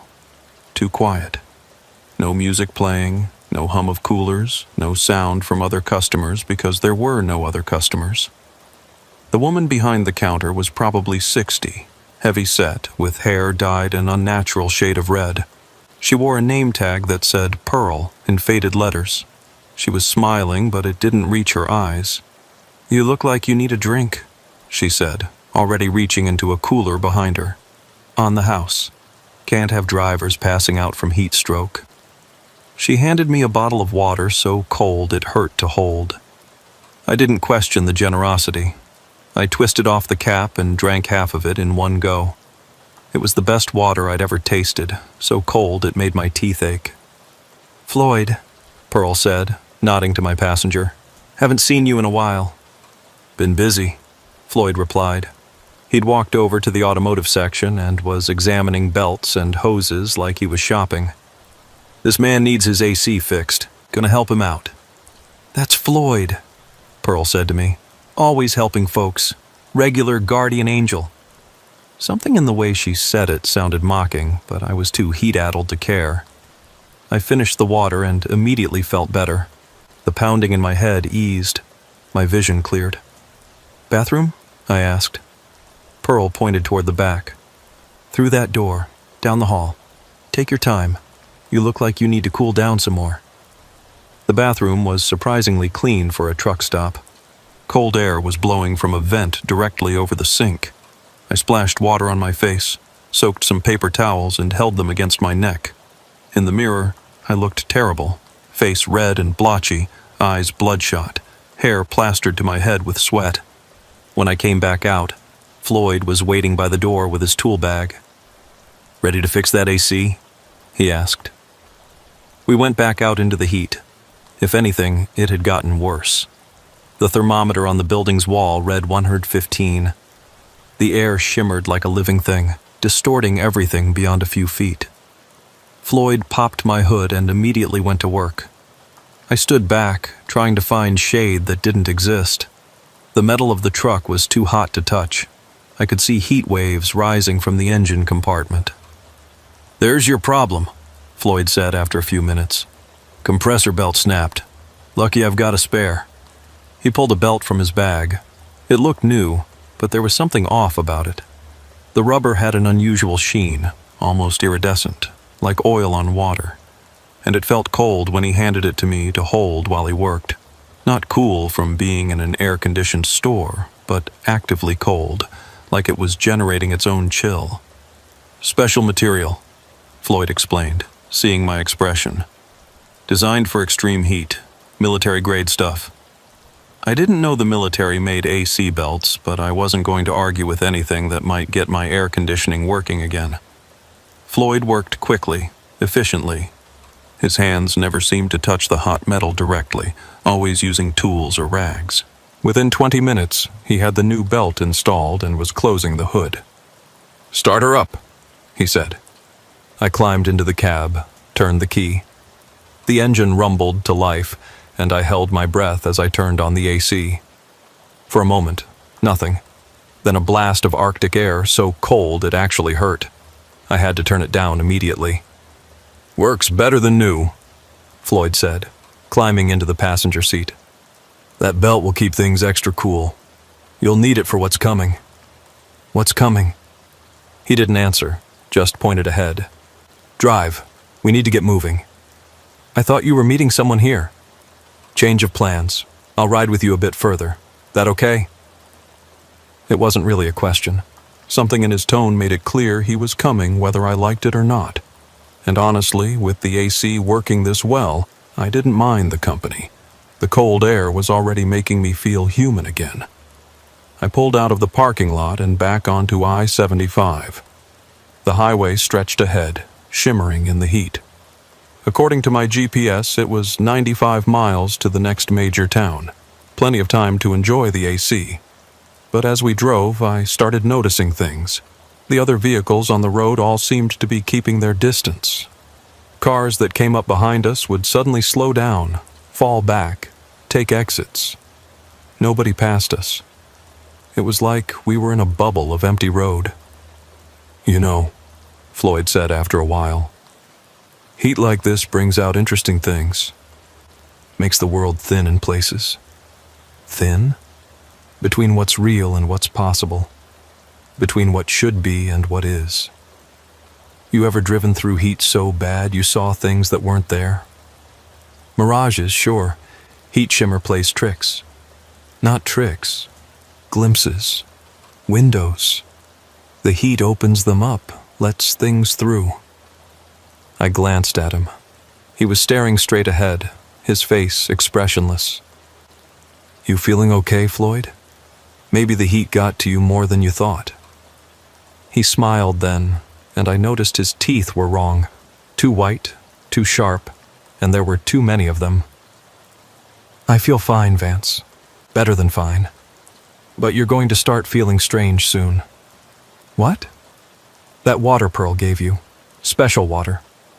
Helps with the heat, but it has side effects. Opens you up to possibilities. Makes you receptive. My hands tightened on the wheel. What did you give me? Nothing harmful. Nothing permanent. Just something to help you see what's really happening out here. Look ahead. I looked. The road ahead was wrong. It was still I-75, still heading north, but there were things on it that shouldn't exist.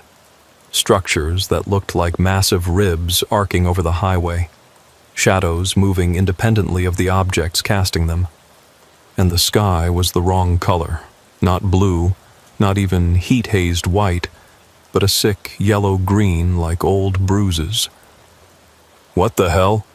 Keep driving, Floyd said. Don't stop. Whatever you see, whatever happens, don't stop. The cold will protect you as long as you keep moving. This is insane. You drugged me. I'm pulling over. Look at your temperature gauge. I looked. The engine temperature was normal. Perfect, actually. But the outside temperature reading had climbed to 122 degrees. That's impossible. Lots of impossible things happening today. The heat wave isn't natural, Vance. It's something else. Something that's been sleeping under Florida for a very long time. The heat woke it up. And now it's hungry. The structures over the road were getting larger, more defined. They weren't ribs. They were teeth. Massive teeth arcing over the highway like a tunnel made of jaws. Drive through, Floyd commanded. Don't slow down. Every instinct told me to stop, to turn around, to get off this nightmare highway. But something in Floyd's voice, some deep authority, made me keep my foot on the gas. We entered the tunnel of teeth. The inside of the tunnel was darker than it should have been. Not completely black, but dim like driving through a storm cloud. The teeth, or whatever they were, formed archways every 20 feet or so, creating a rhythmic pattern of shadow and sick yellow light. My headlights seemed weaker here, barely penetrating more than a few yards ahead. The AC was still blasting, but now the cold felt different, protective, like armor against whatever existed in this space. Frost was actually forming on the inside of the windshield at the edges where the air hit the glass. Steady speed, Floyd said. His voice had changed, become more layered, like multiple people speaking in harmony. 65 miles per hour. No faster, no slower. I checked the speedometer. I was doing exactly 65 without having consciously chosen that speed. How long is this tunnel? As long as it needs to be. The distance isn't fixed. It depends on you, on how well you handle what you're about to see. I don't want to see anything. I want to get back to the real highway. This is the real highway, Vance. It's always been here, just hidden under the surface. The heat peeled back the covering, like skin blistering in the sun. What you're seeing is what's underneath. The road surface had changed. Still asphalt, but with veins running through it. Actual veins, pulsing with something dark. The yellow lines were writhing slightly, like worms painted onto the road. This is the water, I said. Whatever Pearl gave me, it's making me hallucinate. The water just opened your eyes. Would you rather be blind to it? Would that make it less real? Something moved in my peripheral vision. I turned to look, but Floyd grabbed my chin, forced me to face forward. Don't look at them directly. They're not ready to be seen. Not by you. Them? The ones who built this. The ones who've been sleeping under Florida since before it was Florida. Since before it was land. The heat woke them up, and they're hungry, Vance. So hungry. The AC stuttered for a moment, and immediately I felt the heat pressing in. Not just warmth, but a presence, like being wrapped in a living blanket that was trying to digest me. Then the cold returned, and the presence retreated. "The belt," Floyd said. "It's the only thing keeping you safe. As long as it holds, as long as the cold flows, you're protected. But it won't last forever. Nothing does in this heat." "How do I get out?" "Drive. Survive. Don't give in to what you're about to see." The tunnel opened up ahead into a massive chamber, still somehow part of I-75, but also impossibly vast. The ceiling was hundreds of feet high, supported by pillars that looked organic, like enormous tree trunks made of crystallized salt. Other vehicles were here, but they weren't moving. They were parked or abandoned or consumed. Some were partially melted into the road surface. Others were covered in what looked like barnacles but pulsed with internal light. "Don't stop," Floyd whispered urgently. "Whatever you do, don't stop." A figure stepped out from behind one of the abandoned trucks. Human-shaped, but wrong. Its skin looked like it was made of heat shimmer itself, constantly wavering, never quite solid. It raised a hand toward us, and I could see its palm was a mouth, complete with teeth and a lolling tongue. More figures emerged. Dozens of them. All wrong in different ways. Some had too many joints in their limbs. Others seemed to be inside out, their organs on the outside, beating and pulsing in the yellow light. One looked exactly like me, except its eyes were just smooth skin. They didn't chase us. They just watched, waiting. "Past residents," Floyd explained. "Drivers who stopped. People who ran out of gas. Families who pulled over to check their maps. The heat took them, remade them. They serve a different purpose now." "What purpose?" "Collection. Processing. The thing under Florida needs biomass to fully wake up. These are its antibodies, its white blood cells. They gather material." One of them, a child-shaped thing with fingers that were too long, threw something at our truck. It hit the passenger window with a wet splat. Where it struck, the glass immediately began to fog up, then crack. The cold from the AC fought against it, frost spreading from the inside to combat whatever was eating through from the outside. "Drive faster," Floyd said. "You said 65. That was for the tunnel. We're past that now. Floor it." I pressed the accelerator. The truck responded sluggishly at first, like it was driving through molasses. Then suddenly we broke free of whatever resistance was holding us, shooting forward at 70, 80, 90 miles per hour. The chamber blurred past, more abandoned vehicles, more wrong-bodied things. And in the distance, something massive, a wall of flesh, or what looked like flesh, stretching across the entire highway. It pulsed with a heartbeat I could feel in my chest, synchronized with the veins in the road. What is that? The source, the thing that's been sleeping. It's not fully awake yet, just stirring. The heat wave is its yawn, its stretch before waking. If it fully wakes... Floyd trailed off. What? Florida burns. Not with fire, but with heat that transforms. Everything organic becomes part of it. Every person, every animal, every plant. All absorbed, all remade into something useful for when it rises. The wall was getting closer. I could see details now. It wasn't solid flesh, but composed of thousands, millions of smaller organisms, all fused together into a collective mass. Some parts still looked human. I could see faces, hands, entire torsos embedded in the surface, all moving slightly, all alive.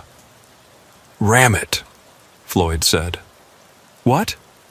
"It's the only way through. The cold will protect us. The belt will hold. Ram it." "That's insane!" "Everything about this is insane, but it's also real. And the only way out is through. Trust me, Vance. I've done this before." I looked at him. Really looked at him for the first time since the tunnel. He wasn't human. Maybe he never had been. His skin was translucent, showing mechanical parts underneath. Not organs, but actual machinery. Gears and pistons and tubes carrying something that glowed blue-white with cold. What are you? A solution. A countermeasure. Something created to fight this thing the last time it tried to wake up. In 1926, the Miami hurricane. That wasn't a natural storm. It was this thing stirring. We stopped it then. I'm trying to stop it now. But I need drivers. I need vehicles moving through the infection zone, carrying the cold, disrupting its growth. You're not the first. You won't be the last. Now ram the wall. The wall was 50 feet away. 30. 20. I gripped the wheel and held my breath. We hit it at 93 miles per hour. The impact should have killed us, should have crumpled the truck like paper.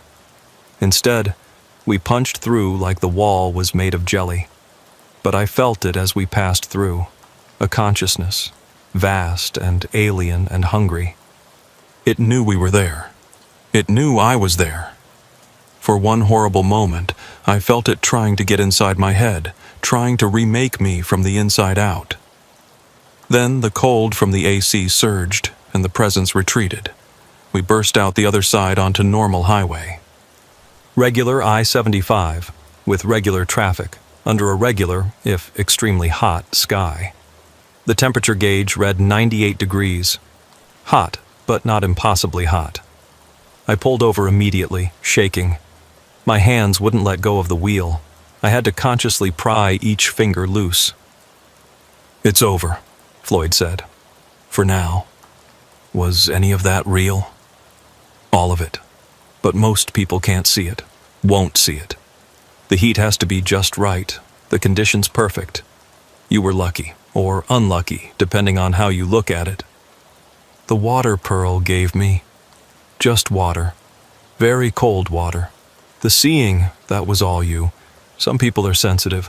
Some people can perceive the thin places. You're one of them. I don't want to be. Neither did I. He opened his door. "The belt will last another few days. After that, your AC will break again. When it does, don't try to fix it. Take a different route. Stay out of Central Florida until October.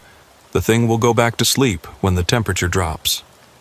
"Wait, where are you going?" He stepped out onto the shoulder. "To find another driver. Another sensitive. There are more hot days coming, and I need all the help I can get." "To do what?" "To keep it asleep. To maintain the barriers. To make sure what you saw stays hidden." He paused. "And Vance? Don't go back to Pearl's. That place doesn't exist anymore. Never did, really. It was just a lure, a way to identify sensitives." I looked back the way we'd come. There was no exit where Pearl's should have been. Just unbroken highway. When I turned back, Floyd was gone.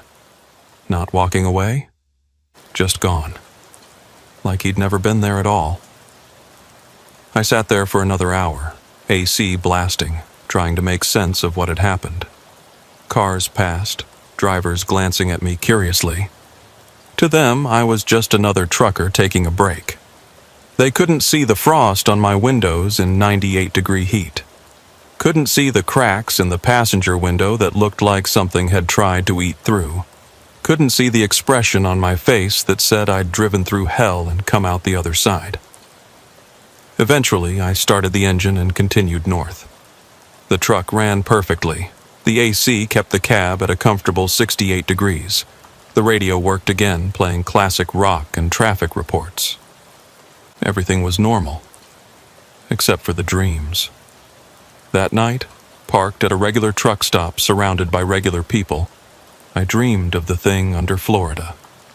It knew me now, had tasted me during that moment of contact. In the dream, it showed me what it would look like when it fully woke. The entire peninsula transformed into something else, something that was both alive and hungry. Cities dissolved into biomass. The Everglades boiling away as the thing rose from beneath.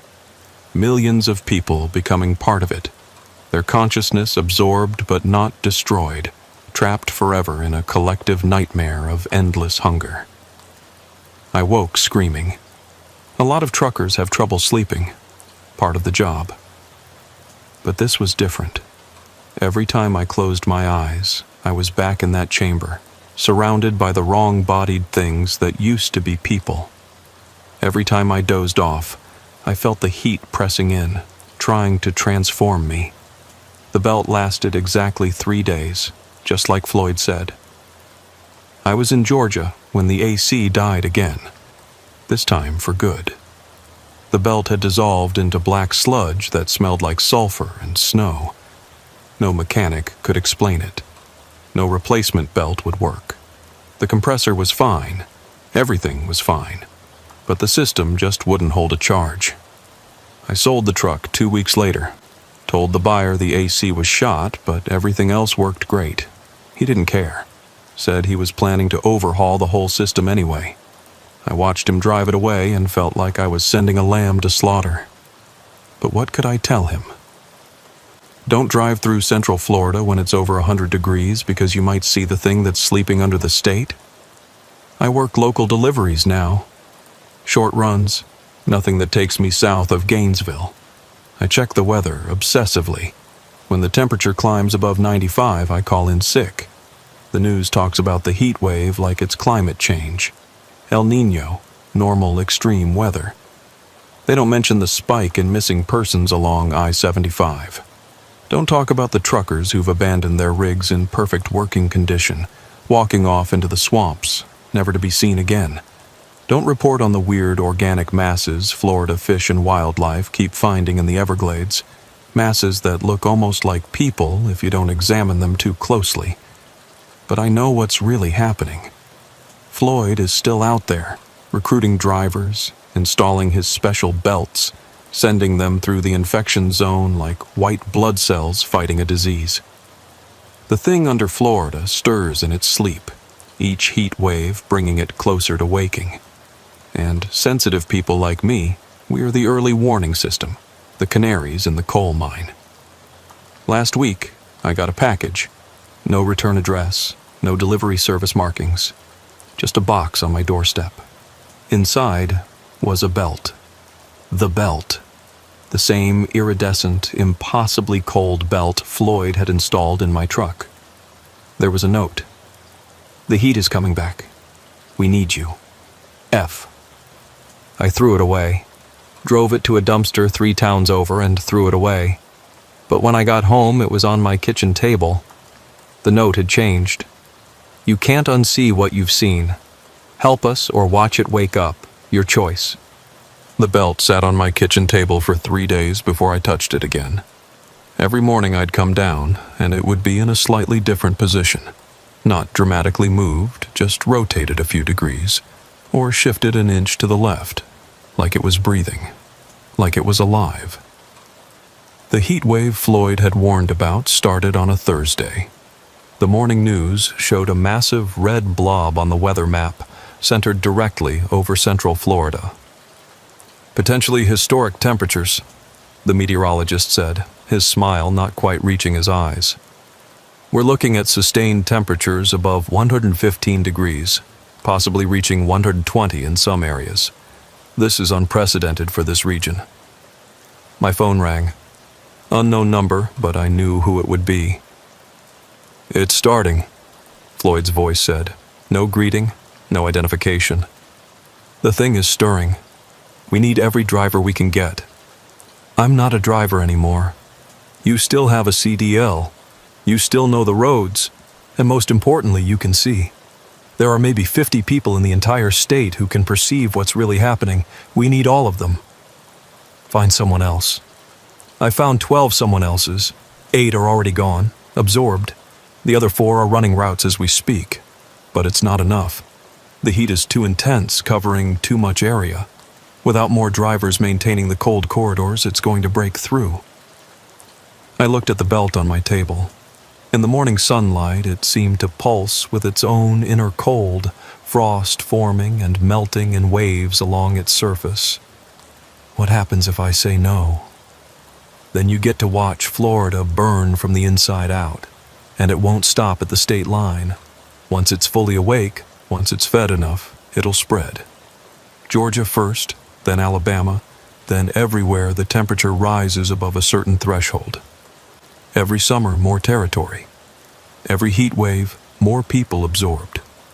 Within 5 years, the entire Southeast will be its body. That's insane. You drove through its digestive system. You saw the antibodies. You felt it try to remake you. Which part strikes you as too insane to be true? He had a point. Where would I get a truck? Pearl's Oasis. The real one, not the lure you found. There's a fleet waiting. Modified trucks with specialized cooling systems. The belt you have is just part of it. The entire vehicle becomes a cold zone, a moving winter in the middle of hell. And I just drive through? Like before? Multiple runs. Create corridors of cold that disrupt its neural pathways. The thing thinks through heat, communicates through temperature. The cold confuses it, keeps it from fully organizing. It's like, imagine trying to think while someone keeps dumping ice water on specific parts of your brain. For how long? Until the heat breaks. Weather Service says 5 days. I think it'll be 7, maybe 10. 10 days of driving through hell. 10 days of seeing things that shouldn't exist. 10 days of fighting something that had been sleeping under Florida since before humans walked upright. If I do this, I said slowly, I want answers. Real answers. What is this thing? Where did Floyd come from? What are you? There was a pause, then, fair enough. Do the job and I'll tell you everything. But Vance, once you know, you can't unknow. Once you're fully in this world, you can't leave it. I picked up the belt. It was heavier than I remembered and cold enough to numb my fingers. Where's the real pearls?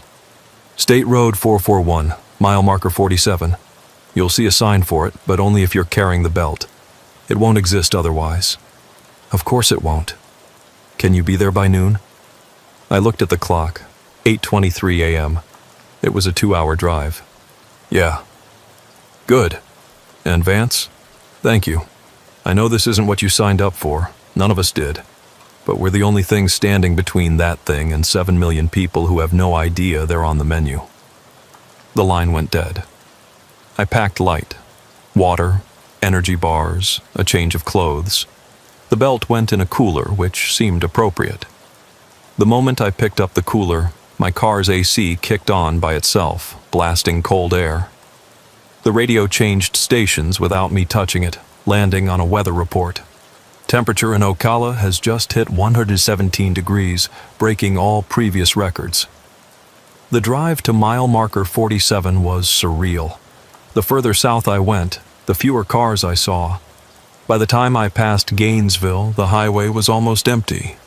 The heat shimmer was so intense it looked like the road was underwater. Birds were falling from the sky, literally dropping dead mid-flight from the heat. I saw 3 separate grass fires burning unattended. Then I saw the sign. Pearl's Oasis, last stop before hell. Someone had a sense of humor. The exit wasn't on any map. My GPS showed me driving through empty space, but the road was real enough, a 2-lane blacktop that cut through a forest of palm trees that looked sick, their fronds brown and drooping. The real Pearl's Oasis was massive. Not a truck stop, but a compound. Dozens of trucks were parked in neat rows, all identical, white Peterbilts with refrigerated trailers. But these weren't normal reefer units. The cooling systems were wrong, too large, too complex. They looked more like something you'd find on a spacecraft. The building itself was a fortress of concrete and steel, with industrial cooling units on every corner.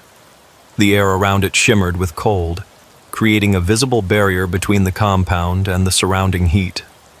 Pearl was there, the same Pearl from my hallucination or vision or whatever it had been. Same red hair, same heavy build, same name tag. But this time, her smile was genuine. "Mr. Vance, Floyd said you'd be coming. Your truck's ready." She led me to one of the Peterbilts. It looked normal from the outside, but when she opened the door, I could see the modifications. The entire cab was lined with the same material as the belt, that iridescent, impossibly cold substance. The steering wheel was wrapped in it. The seats were infused with it. Even the floor mats seemed to radiate cold. "The belt connects you to the system," Pearl explained. "Once you put it on, you and the truck become one unit. You'll feel what it feels, see what it sees. It's disorienting at first, but you'll adapt." "How many times have you done this?"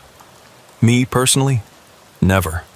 I maintain the compound, keep the trucks ready, but I've sent out hundreds of drivers over the years. Most come back, some don't. The ones that don't..." She trailed off. "They get absorbed? Or they decide to stay in the thin places? Once you can see both worlds, some people prefer the honest monster to the hidden one." She handed me the keys.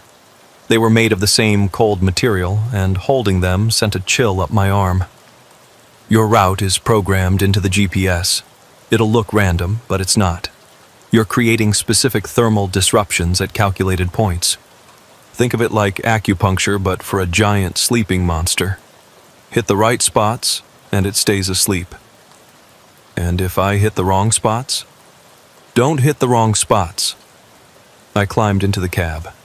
The moment I sat down, I felt the truck respond. Not starting, just acknowledging me, like it was alive and had been waiting. "Put on the belt," Pearl instructed. I took it from the cooler and wrapped it around my waist. The moment it clicked shut, everything changed. I could feel the entire truck like it was my body. Every tire's contact with the ground, every drop of hypercoolant flowing through the modified AC system, every degree of temperature difference between inside and outside. But more than that, I could feel the thing beneath Florida. It was everywhere. A massive presence just under the surface, its consciousness spread across millions of square miles of limestone and sand and swamp, and it could feel me too. "It knows I'm here," I said. Pearl nodded. "It knows all of us. That's why we need the cold. It's the only thing it truly fears, the only thing that can hurt it." "What is it?" "Old," she said. "Older than multicellular life. It came here when the earth was young, when Florida was just a dream of land that hadn't risen from the sea yet. It slept through the age of dinosaurs, through ice ages, through the rise of mammals. But human activity, the warming, the drilling, the development, it's disturbing its sleep. And if it fully wakes, Floyd told me, everything organic becomes part of it. Not becomes, returns to. We're all made from it in a way. Every living thing in Florida has a trace of its consciousness, its DNA, its influence. When it wakes, it just calls that piece home." I started the engine. It didn't sound like a diesel. It sounded like a winter wind, like ice cracking on a frozen lake. "First checkpoint is in Ocala," Pearl said. "Dead center of the heat dome. Temperature should be about 118 when you get there. You'll need to drive through downtown, circle back, create a cold spiral that disrupts the thermal buildup. Whatever you see, don't stop. The antibodies will be active." "The wrong-bodied things?" "That's one form. There are others. Things that look completely normal until you get close. People who aren't people anymore. Animals that have been improved. Plants that have developed new appetites. The heat brings them all out." I put the truck in gear. The moment we started moving, I felt the cold radiating out from us like a shield. The grass on either side of the road, brown and dead from the heat, suddenly frosted over as we passed. The air temperature dropped 20 degrees in our wake. "One more thing," Pearl called out. "If you see Luther, don't trust him. He looks like a state trooper, talks like one, but he's been absorbed. He's one of its recruiters now, trying to get drivers to stop, to leave their trucks, to step into the heat. How will I know it's him? He doesn't sweat. None of them sweat, no matter how hot it gets. Remember that." If they're not sweating in 115-degree heat, they're not human anymore. I nodded and pulled out of the compound. The moment I hit the main road, I could feel the thing's attention focus on me. It knew exactly where I was, what I was doing, and it wasn't happy about it. The highway ahead rippled like water, the asphalt actually melting in places. But where my truck passed, it froze solid again, creating a corridor of drivable road. Behind me, I could feel the heat rushing back in, erasing my trail within minutes. This was going to be a long 7 days. The first checkpoint was coming up. Ocala city limits. The temperature gauge showed 119 degrees outside, but inside my modified cab, surrounded by the cold that seemed to come from somewhere else entirely, I was comfortable, protected, at least for now.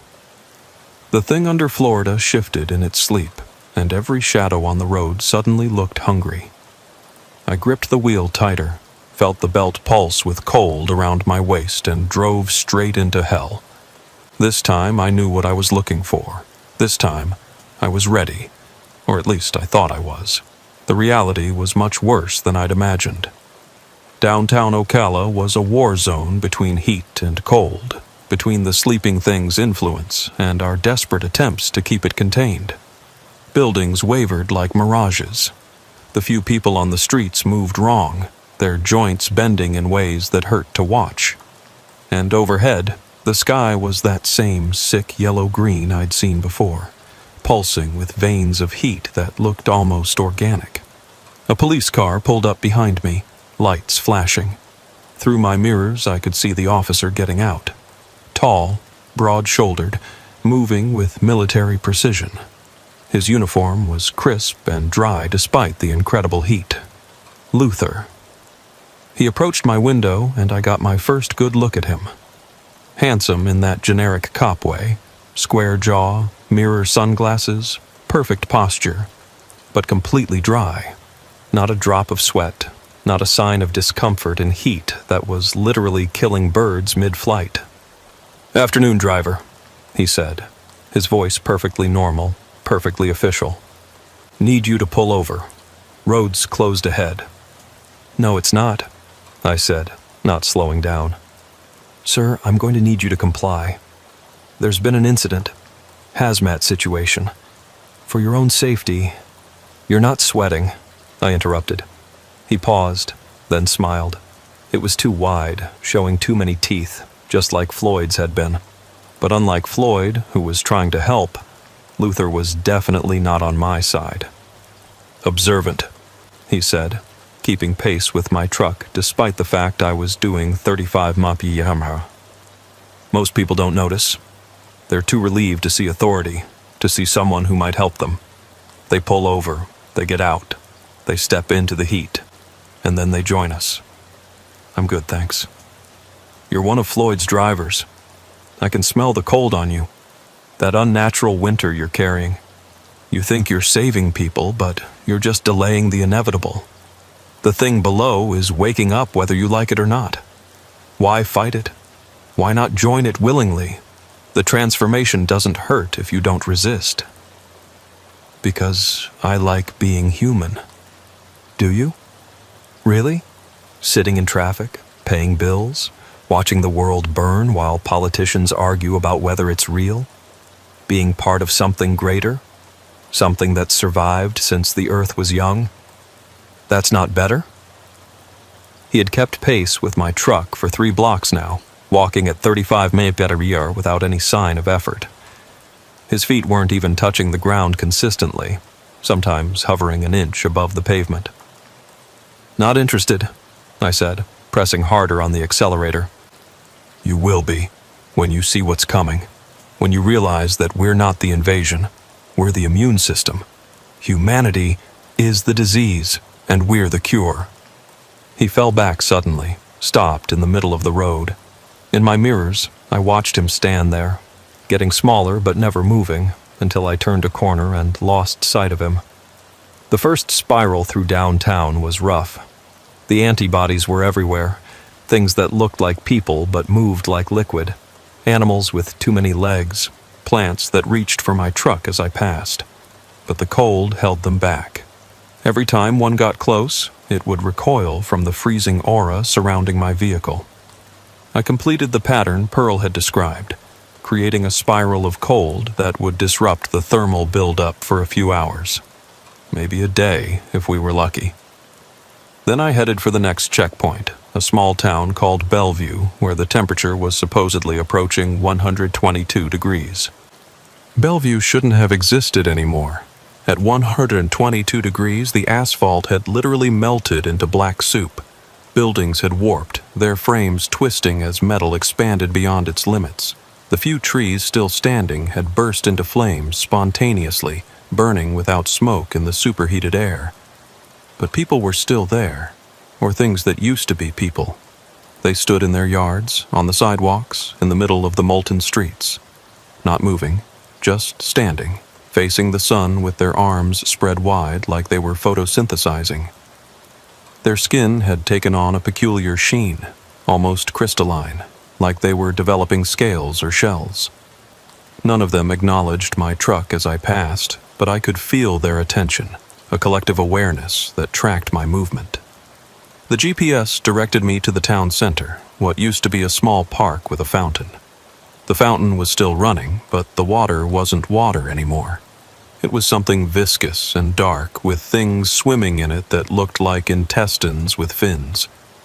I was supposed to circle the park 3 times, creating another cold spiral. But as I started the first loop, something massive rose from the fountain. It might have been human once, maybe several humans, fused together into something that stood 20 feet tall. Its body was a trunk of melted flesh, with arms branching off at random points, some human, some not, some just tentacles of exposed muscle. Its head, or what I assumed was its head, was a cluster of faces all partially merged, their mouths opening and closing in unison. "Driver," it said, its voice a harmony of different tones. "You bring winter to our summer, cold to our warmth. Why do you resist the joining?" I kept driving, maintaining the spiral pattern. The thing shuffled after me, surprisingly fast for something that looked like it should collapse under its own weight. "We were like you once," it continued. "Separate, alone, cold. But the heat showed us truth. We are all one organism, pretending to be many. The thing below is our true parent, our real body. These shells we wear are just costumes. Take them off. Join the truth." Second loop around the park. The cold from my truck was affecting it now.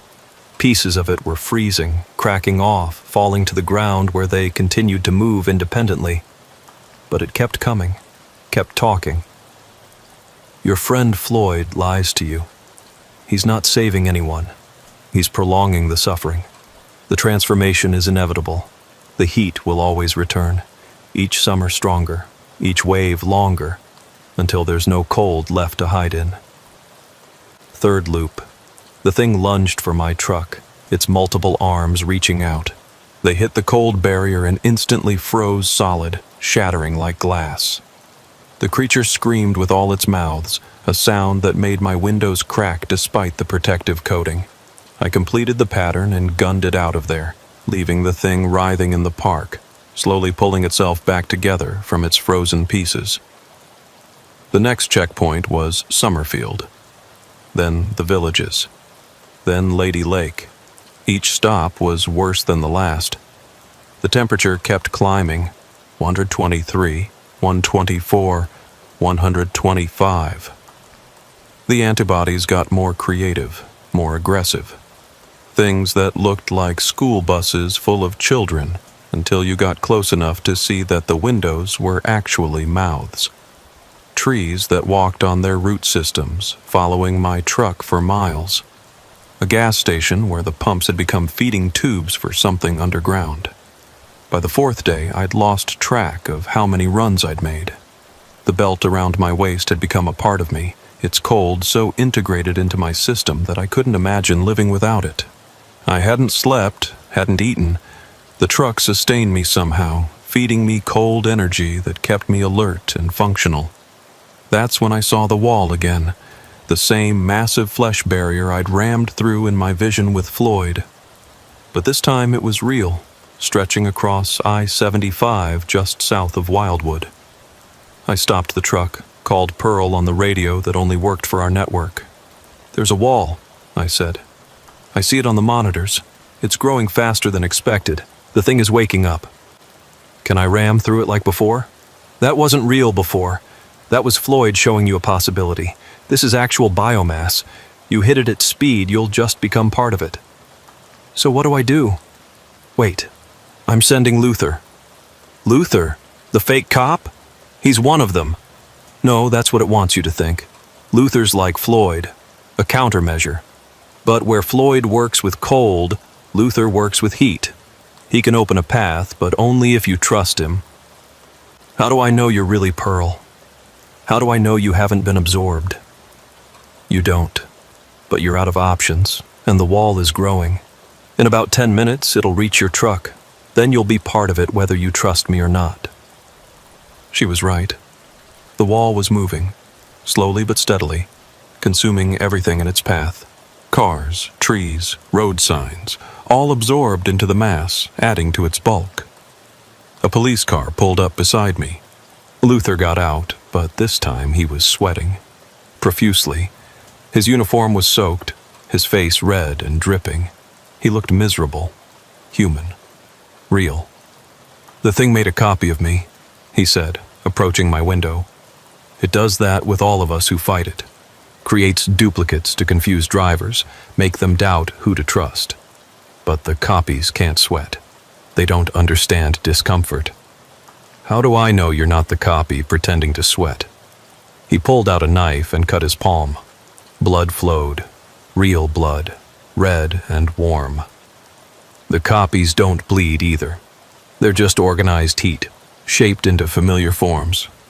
I'm flesh and blood, just like you. Well, not exactly like you anymore. That belt has changed you more than you realize." I looked at my hands on the steering wheel. They were pale, almost blue-tinged, with frost patterns under the skin like tattoos made of ice. What am I becoming? What Floyd became. What we all become if we fight long enough. The opposite of what that thing creates. Where it makes hot amalgamations, we become cold individuals. Where it absorbs, we isolate. It's the only way to resist. That sounds lonely. It is, but it's better than the alternative. He gestured at the wall. "Ready to see something impossible?" My threshold for impossible has gotten pretty high lately. Luther smiled, a real human smile with wrinkles and imperfect teeth. Then he walked toward the wall, pulling something from his pocket. It looked like a flare, but when he struck it, instead of light, it produced heat. Visible waves of it, distorting the air to the point where Luther himself became hard to see. He pressed the flare against the wall, and it recoiled. The flesh pulled back, creating an opening just large enough for my truck. But I could see the effort it took. Luther was aging before my eyes, his hair going gray, lines deepening on his face. "Go!" he shouted. "I can't hold it long." I drove through the gap, feeling the walls trying to close, trying to grab my truck. The cold fought against it, keeping a buffer, but just barely. As soon as I was through, I looked back to see the wall slam shut. Luther was gone. "Pearl," I called on the radio. "Luther didn't make it through." He did what he was designed to do, opening paths, creating possibilities. There are more copies of him, other versions. The fight continues. How many of you are there? These countermeasures? Fewer each year. The heat is winning, Vance. We're just trying to slow it down. Give humanity time to adapt or escape. Escape to where? North. Always north. Eventually, the habitable zone will shrink to Canada, Alaska, Siberia. The rest will belong to the thing below. That's not much of a solution. It's the only one we have. I drove for another 3 days, creating cold corridors, disrupting heat buildups, fighting antibodies that got more creative and horrifying with each encounter. I saw entire towns absorbed, their populations joining into massive colonial organisms. I saw lakes boiling, their steam forming clouds that rained acid. I saw the ground itself cracking open, revealing glimpses of the thing below, vast, ancient, and patient. On the 7th day, just as Floyd had predicted, the heat broke, not gradually, but all at once, like someone had flipped a switch. The temperature plummeted from 126 to 95 in the span of an hour. The antibodies dissolved, melting back into the ground. The wrong-bodied things collapsed into puddles of organic matter that quickly evaporated. I made it back to Pearl's compound, exhausted beyond description. The truck's cooling system was failing, ice actually forming on the outside of the cab. I could barely stand when I climbed out. Pearl was waiting with a team of people I hadn't seen before. They wrapped me in thermal blankets, gave me hot coffee that tasted like dirt but warmed me from the inside. "You did good," Pearl said. "The pattern's held. The thing is going back to sleep." "For how long?" "Until the next heat wave. Could be weeks, could be days. They're getting more frequent." "And we just keep doing this? Forever?" "Until we can't anymore. Until there aren't enough drivers left. Until the heat gets so intense that even our cold can't fight it." I looked at the belt still around my waist. I tried to take it off, but my fingers wouldn't work right. They were too cold, too stiff. "It's part of you now," Pearl said gently. "The transformation isn't reversible. You're a winter soldier in a war against endless summer." Floyd promised me answers. Floyd's gone. He drove into the thing's core 3 days ago, trying to freeze it from the inside. He bought us maybe an extra month. She handed me a folder. "But he left this for you." Inside were documents, photos, charts, the history of the thing below, how it had arrived on a meteor when the Earth was young, how it had shaped the evolution of life in Florida, maybe everywhere, how certain humans had discovered it in the 1920s and created the first countermeasures, how every major hurricane, every heat wave, every climate disaster was connected to its sleep cycle, and at the bottom, a note in Floyd's mechanical handwriting. "The cold is just a bandage. The real solution is evacuation. Convince them to leave. All of them. Let it have Florida. It's the only way." I looked up at Pearl. Could that work? Abandon an entire state? 22 million people? The economy would collapse. The government would never... But could it work? She was quiet for a moment. Maybe. If the thing got what it wanted, if it could fully manifest without resistance, it might be satisfied, might stop spreading. But that's a big maybe. I stood up, still wrapped in blankets, still feeling the cold in my bones that would never leave. Then that's what we work toward, not fighting it, but organized retreat, strategic withdrawal, let it have the peninsula, save the continent. Pearl shook her head. "You're thinking like a human. The thing doesn't recognize borders. It doesn't understand compromise. It only knows hunger and growth. Then we make it understand. We communicate. We negotiate. With something older than multicellular life?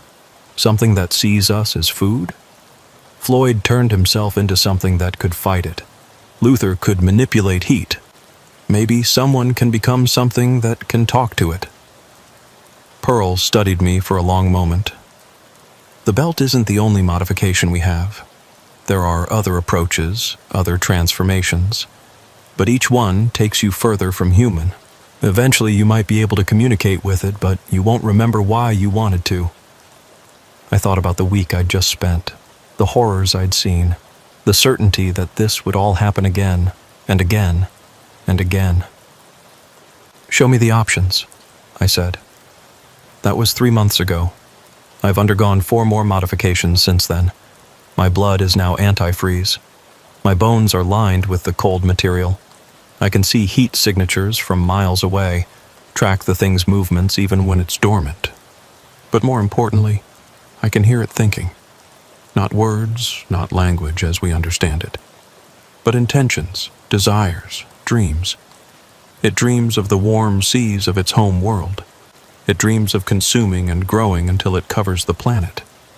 It dreams of the stars, of spreading to other worlds.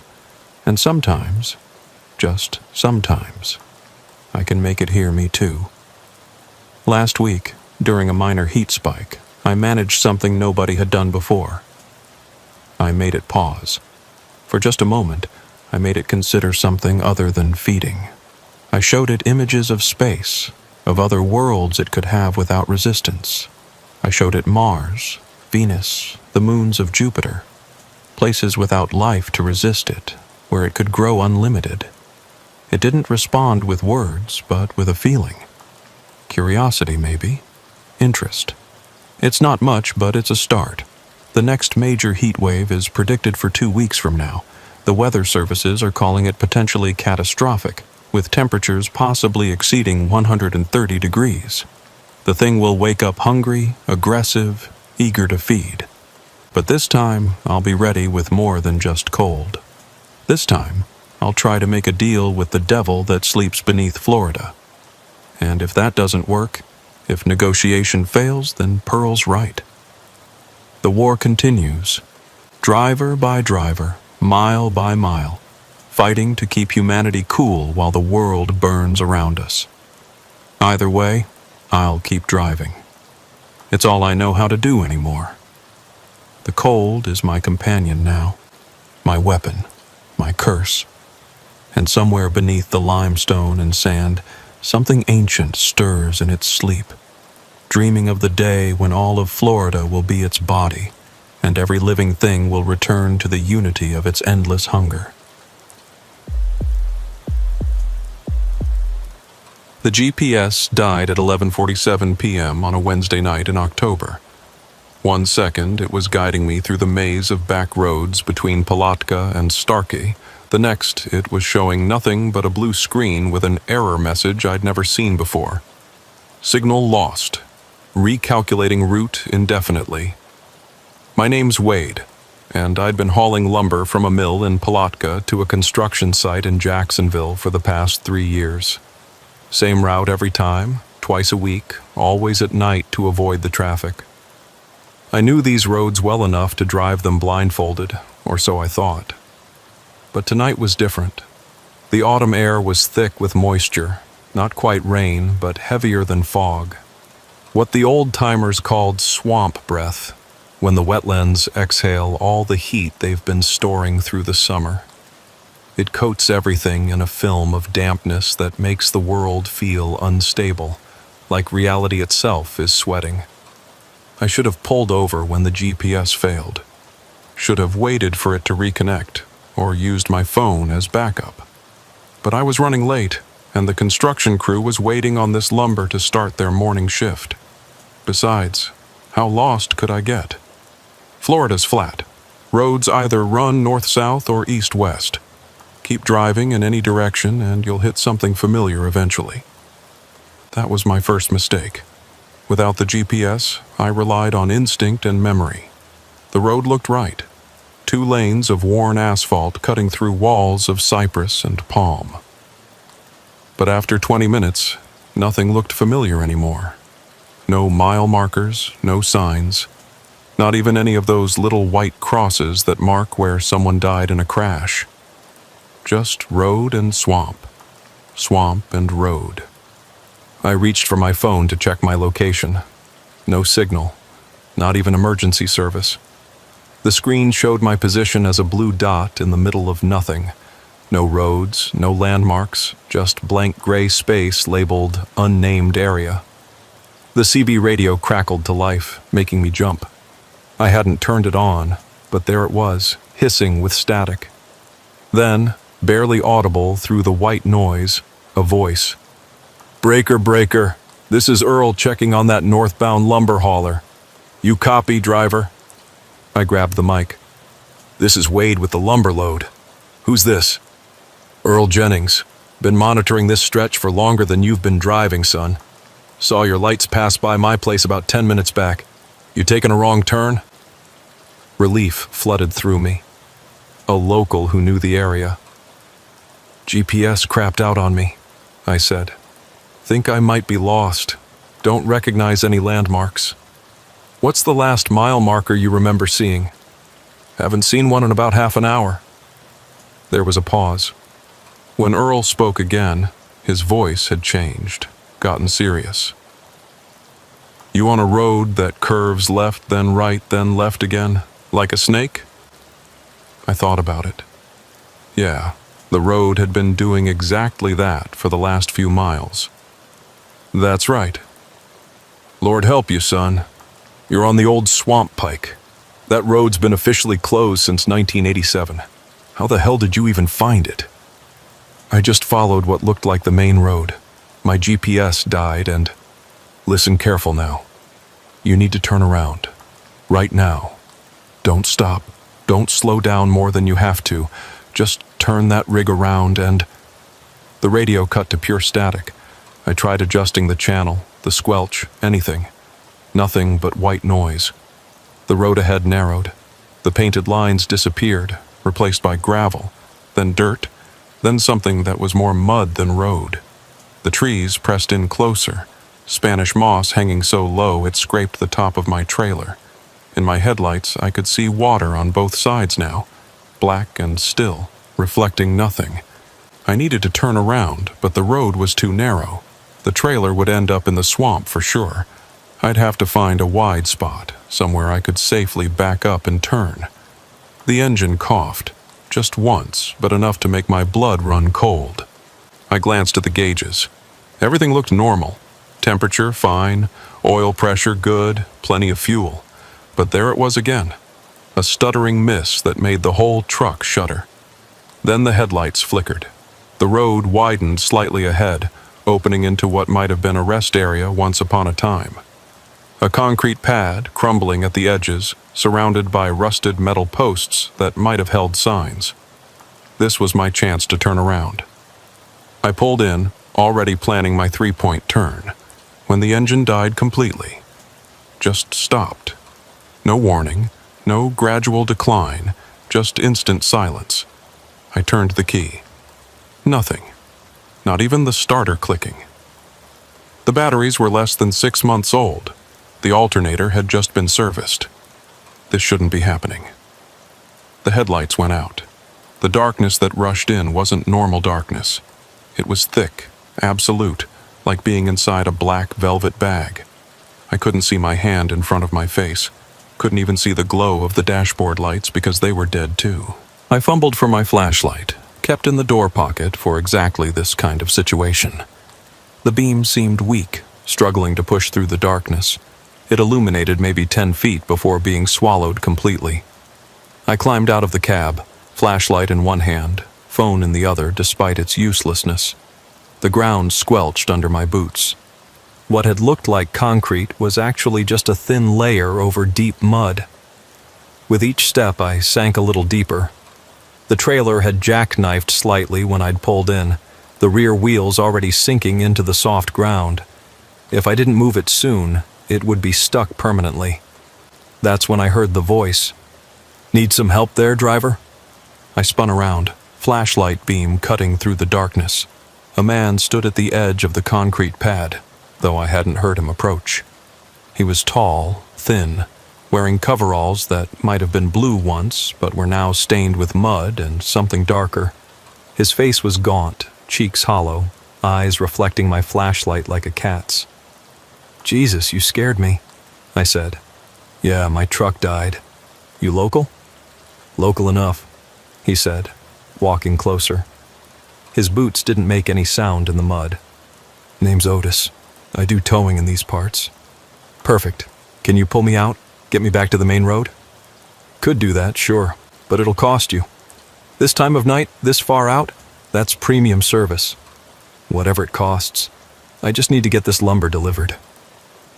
Otis smiled, and I noticed his teeth were stained dark, almost black, like he'd been chewing tobacco his whole life.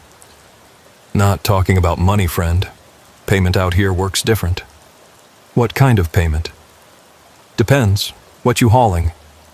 Lumber, pine, mostly. Some cypress. Cypress? His eyes lit up. From the old growth stands? I guess. It's from Muller's Mill in Palatka. Muller's. He said it like he was tasting the word. They still cutting from the Bone Grove? I don't know anything about that.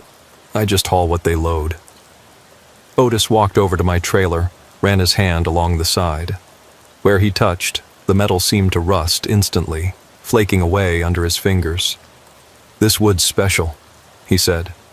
Cut from trees that grew in soil fed by the old ones. Trees that remember when this was all water, when things that ain't got names anymore swam where we're standing. Look, I just need a tow. Can you help or not? I can help. But first, we need to wake up my truck. It's been sleeping a while. He walked into the darkness beyond my flashlight's reach. I heard something that sounded like metal groaning, then an engine starting, but it didn't sound like any diesel I'd ever heard. It was deeper, wetter, like it was running on something thicker than fuel. Headlights blazed to life, but they were wrong. Too yellow, too organic looking, like eyes rather than lights. The truck that rolled into view was massive, an old military-style wrecker that looked like it had been underwater for years. Algae and moss covered every surface. Water streamed from the cab constantly, as if it had just been pulled from a lake.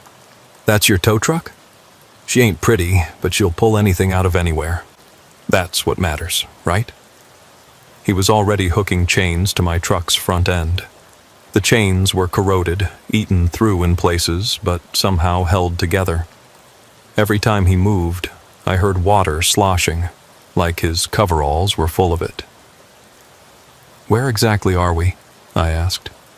The old swamp pike, like your CB friend said, though that ain't its real name. Indians called it something else, something that meant the road that eats. Been closed official-like since '87, but that was just on paper. Road itself never agreed to be closed. Roads don't agree or disagree. They're just roads. Otis laughed, a sound like bubbles breaking on stagnant water. That's what you think, is it? Everything out here's got opinion, friend. The water, the trees, the mud, especially the mud. It's got real strong opinions about who comes through and who stays. He finished hooking up the chains and walked back to his truck. Get in your cab. Put her in neutral. And whatever you see, whatever you hear, don't get out. Don't unhook. Don't stop. We drive straight through till we reach real road again. How far is that? Far as it needs to be. I climbed back into my cab. The moment I sat down, all my electronics came back on. Dashboard lights, headlights, even the GPS, though it still showed me in that gray void. Otis's truck lurched forward, and my truck followed. But we weren't going back the way I'd come. We were going deeper into the swamp, following a road I couldn't see until my headlights hit it. The CB crackled again. Wade? Wade, you copy? This is Earl. Boy, you still alive? I grabbed the mic. I'm here. Got a tow truck pulling me. A tow truck? Who's the driver? Guy named Otis. Static exploded from the speaker, then Earl's voice, urgent and frightened. That ain't no tow truck driver. Otis Crane died in 1987 when they closed that road. His truck went into the swamp, never found the body. If something calling itself Otis has you, you need to. The radio died again. But this time I heard something else. Singing. Coming from outside, from the swamp itself. a woman's voice, low and mournful. Down in the cypress where the dark water flows, down where the moonlight never goes, that's where my baby sleeps tonight. Down in the darkness, out of sight.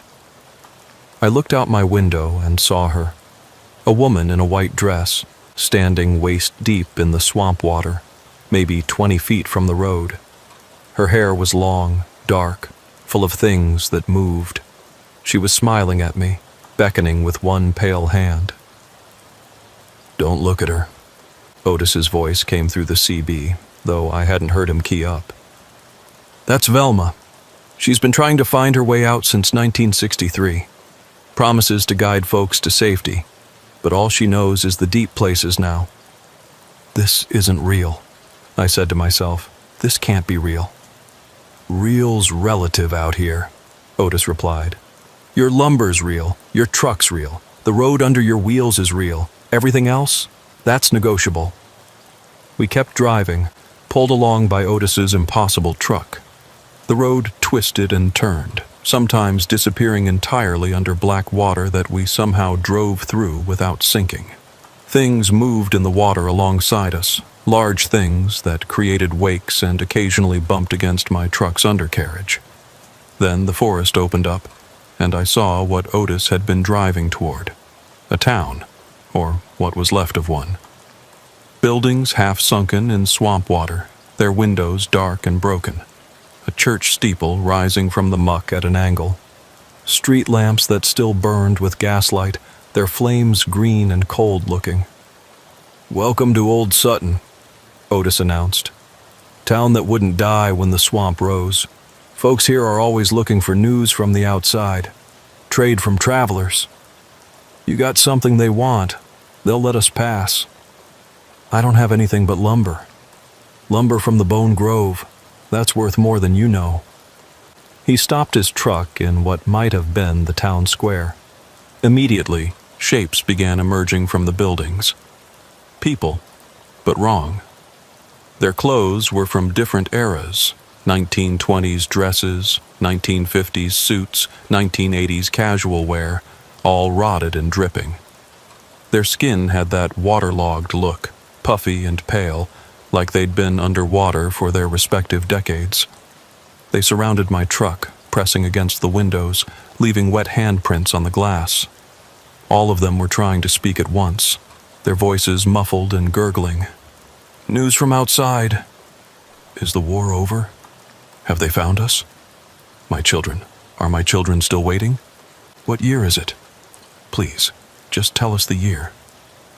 Otis got out of his truck and walked among them like they were old friends. They parted for him, respectful, almost reverent. "Folks," he announced, "this driver's got Bone Grove cypress, Muller's Mill grade. You know what that means." The crowd went silent. Then one of them, a man in a moldy sheriff's uniform, stepped forward. "That's sacred wood. Wood from the first growth. The trees that were here before." "Before what?" I asked through my closed window. "Before the mistake," the sheriff replied. "Before we tried to drain the swamp. Before we woke what shouldn't wake." Otis walked back to my window. "They want one log, just one. In exchange, they'll show us the quick way out, the road that still remembers being a road." "I can't. This is inventory. Every piece is accounted for. Every piece that makes it to Jacksonville is accounted for," Otis corrected. "What gets lost in the swamp stays in the swamp. That's always been the rule." I thought about it. One log versus being stuck here with these sodden ghosts. "Fine, one log." The crowd cheered, a horrible wet sound like applause underwater. Several of them waded to my trailer, and working together, they managed to pull out a single cypress log. The moment they touched it, something changed in them. They looked more solid, more real, less like waterlogged corpses, and more like actual people. "The wood remembers," the sheriff explained. "Remembers when we were alive. Gives us a few minutes of feeling real again." They carried the log into the swamp and watched it sink slowly into the black water. As it disappeared, the sheriff pointed down a side street. "That way. Follow the lanterns. Don't stop for anything. Don't listen to anything. Drive until you see the highway lights." Otis's truck started moving again, pulling me down the indicated street. Green gas lanterns marked the way, their flames flickering in a non-existent wind.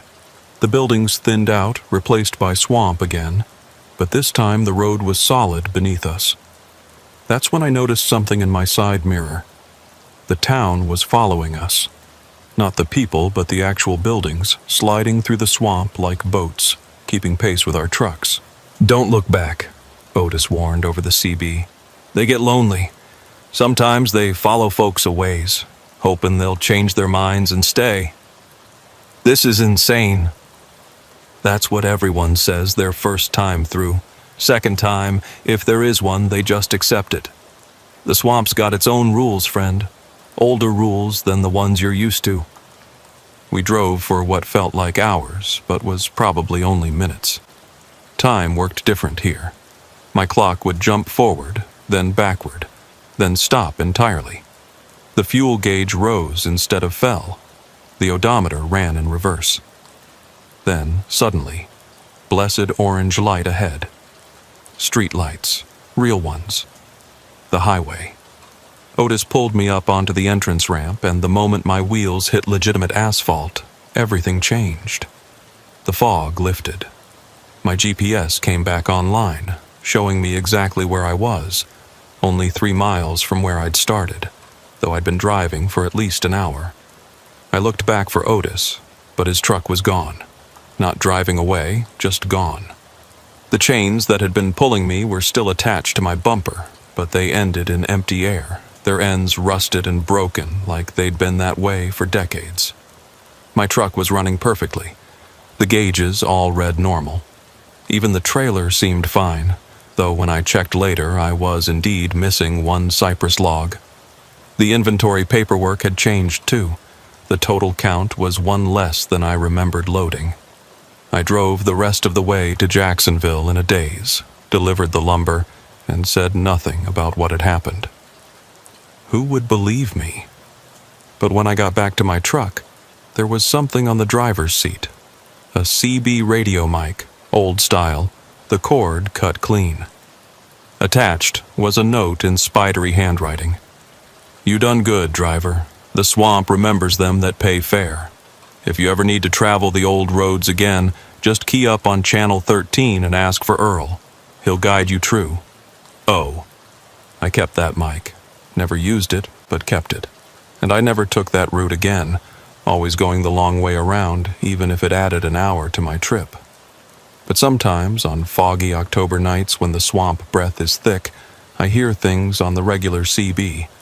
Voices calling out mile markers that don't exist. Truckers reporting roads that were destroyed decades ago. And once, just once, I heard Earl. "Anyone seen that lumber hauler? Wade, his name was. Good driver. Hope he found his way home." I never responded. Some conversations are better left unfinished. That was 5 years ago. I thought I'd put it all behind me, convinced myself it was exhaustion, hallucination. Maybe something in the swamp air that made me see things. But last week, everything changed. Muller's mill burned down last week. The official report said it was an electrical fire, started in the old wiring, spread too fast to contain. But Tommy Muller, whose grandfather started the mill, called me the night after. His voice was shaking. "Wade, I need to tell someone who might understand. The fire didn't start in the wiring. It started in the Bone Grove section." "The cypress?" "The logs were burning from the inside out. Green wood, fresh cut, burning like they'd been soaked in gasoline. But here's the thing. The flames were cold. Ice formed on the windows while the wood burned. The firefighters' hoses froze solid even as the building burned around them." "That doesn't make sense." "None of it makes sense. But before the fire, we'd been getting complaints. Every piece of lumber from the Bone Grove, people said it was wrong. Houses built with it developed problems. walls that wept swamp water, floors that stayed muddy no matter how much you cleaned them, and the sounds. What sounds? Whispering, coming from inside the wood, like voices trapped in the grain. I thought about that one log I'd given to the people of Old Sutton, how they'd said the wood remembered. Tommy, I need to tell you something.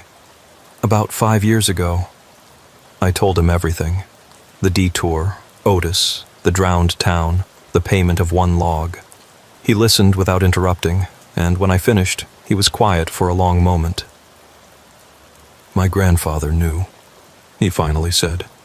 Found his journals after the fire. He wrote about the bone grove, about making deals with things in the swamp. Every full moon, he'd leave a payment, tools, supplies, sometimes whole logs, at specific spots. In exchange, the trees grew faster, stronger, produced better wood. But he also wrote warnings. Never take more than offered. Never refuse a request from the swamp, and never ever travel the old roads after midnight.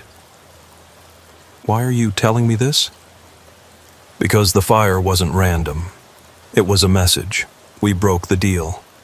The new owners, the corporation that bought us out last year, they clear-cut the bone grove, took everything, didn't leave payment, didn't follow the rules. And now what? Now the swamp wants what's owed, and your name keeps coming up.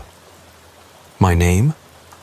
The firefighters, the ones who got close enough to hear the whispers in the burning wood, they said they heard the same thing repeated. Wade knows the way. Wade paid fair. Wade can settle the debt. My blood ran cold. I'm not going back there. You might not have a choice. Things have been happening. Truckers going missing on routes near the old swamp roads.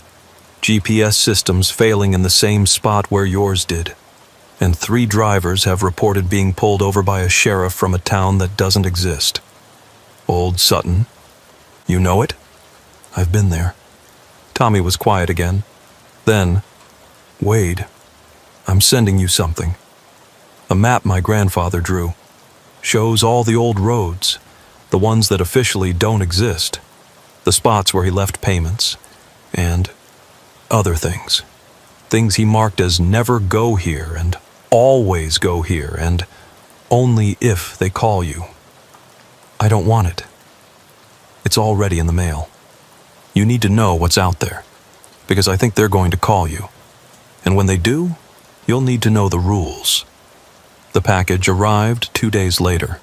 An old surveyor's map, yellowed and water-stained, covered in handwritten notes.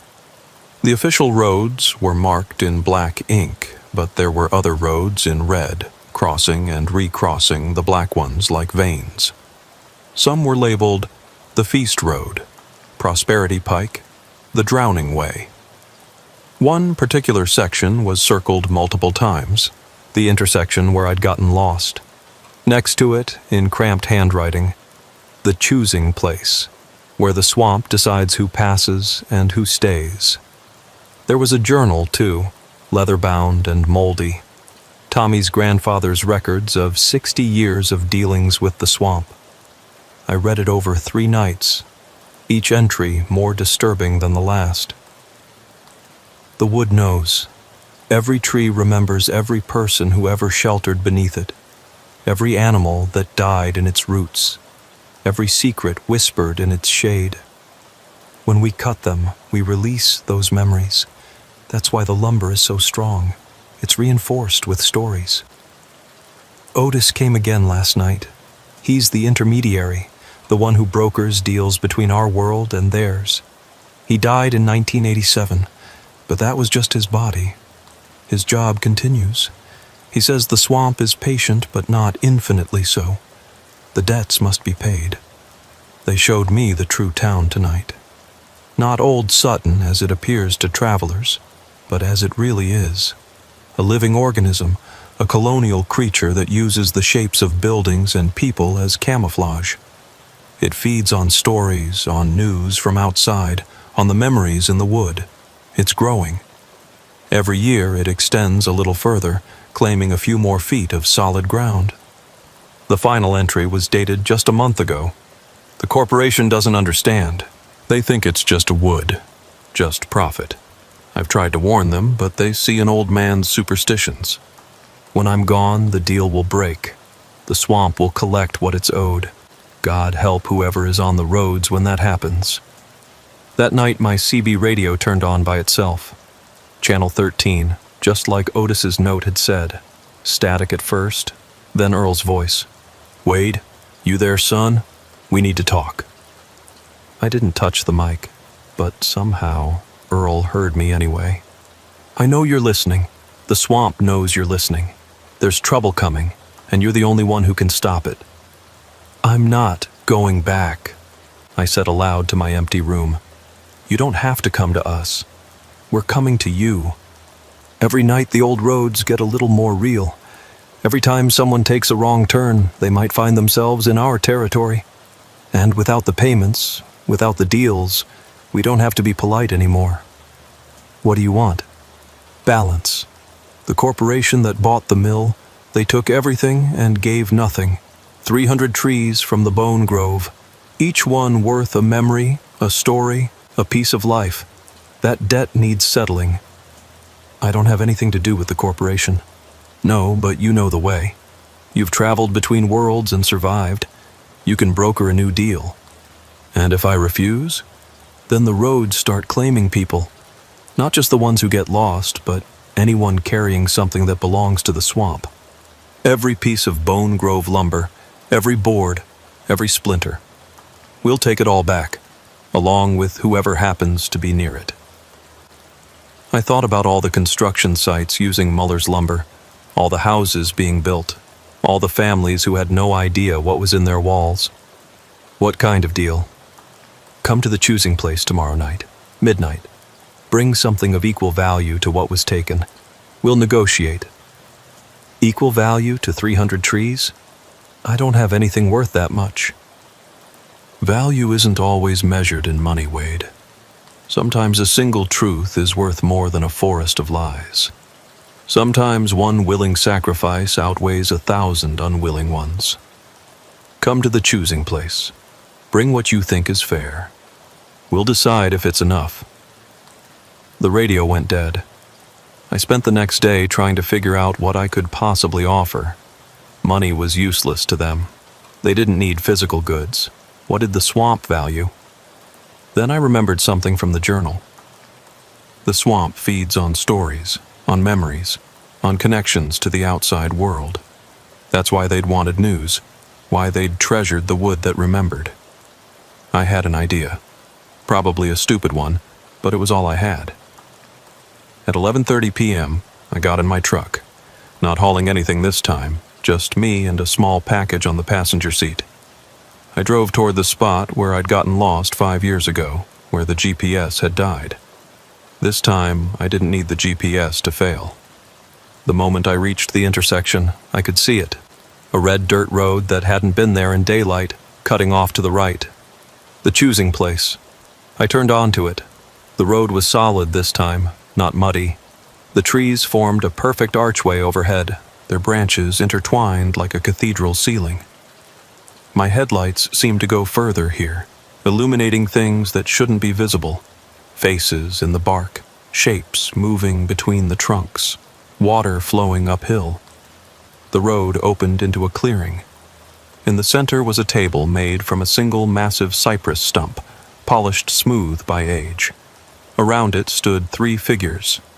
Otis, looking exactly as he had 5 years ago, still dripping, still smiling with those black teeth. Earl, who I was seeing for the first time.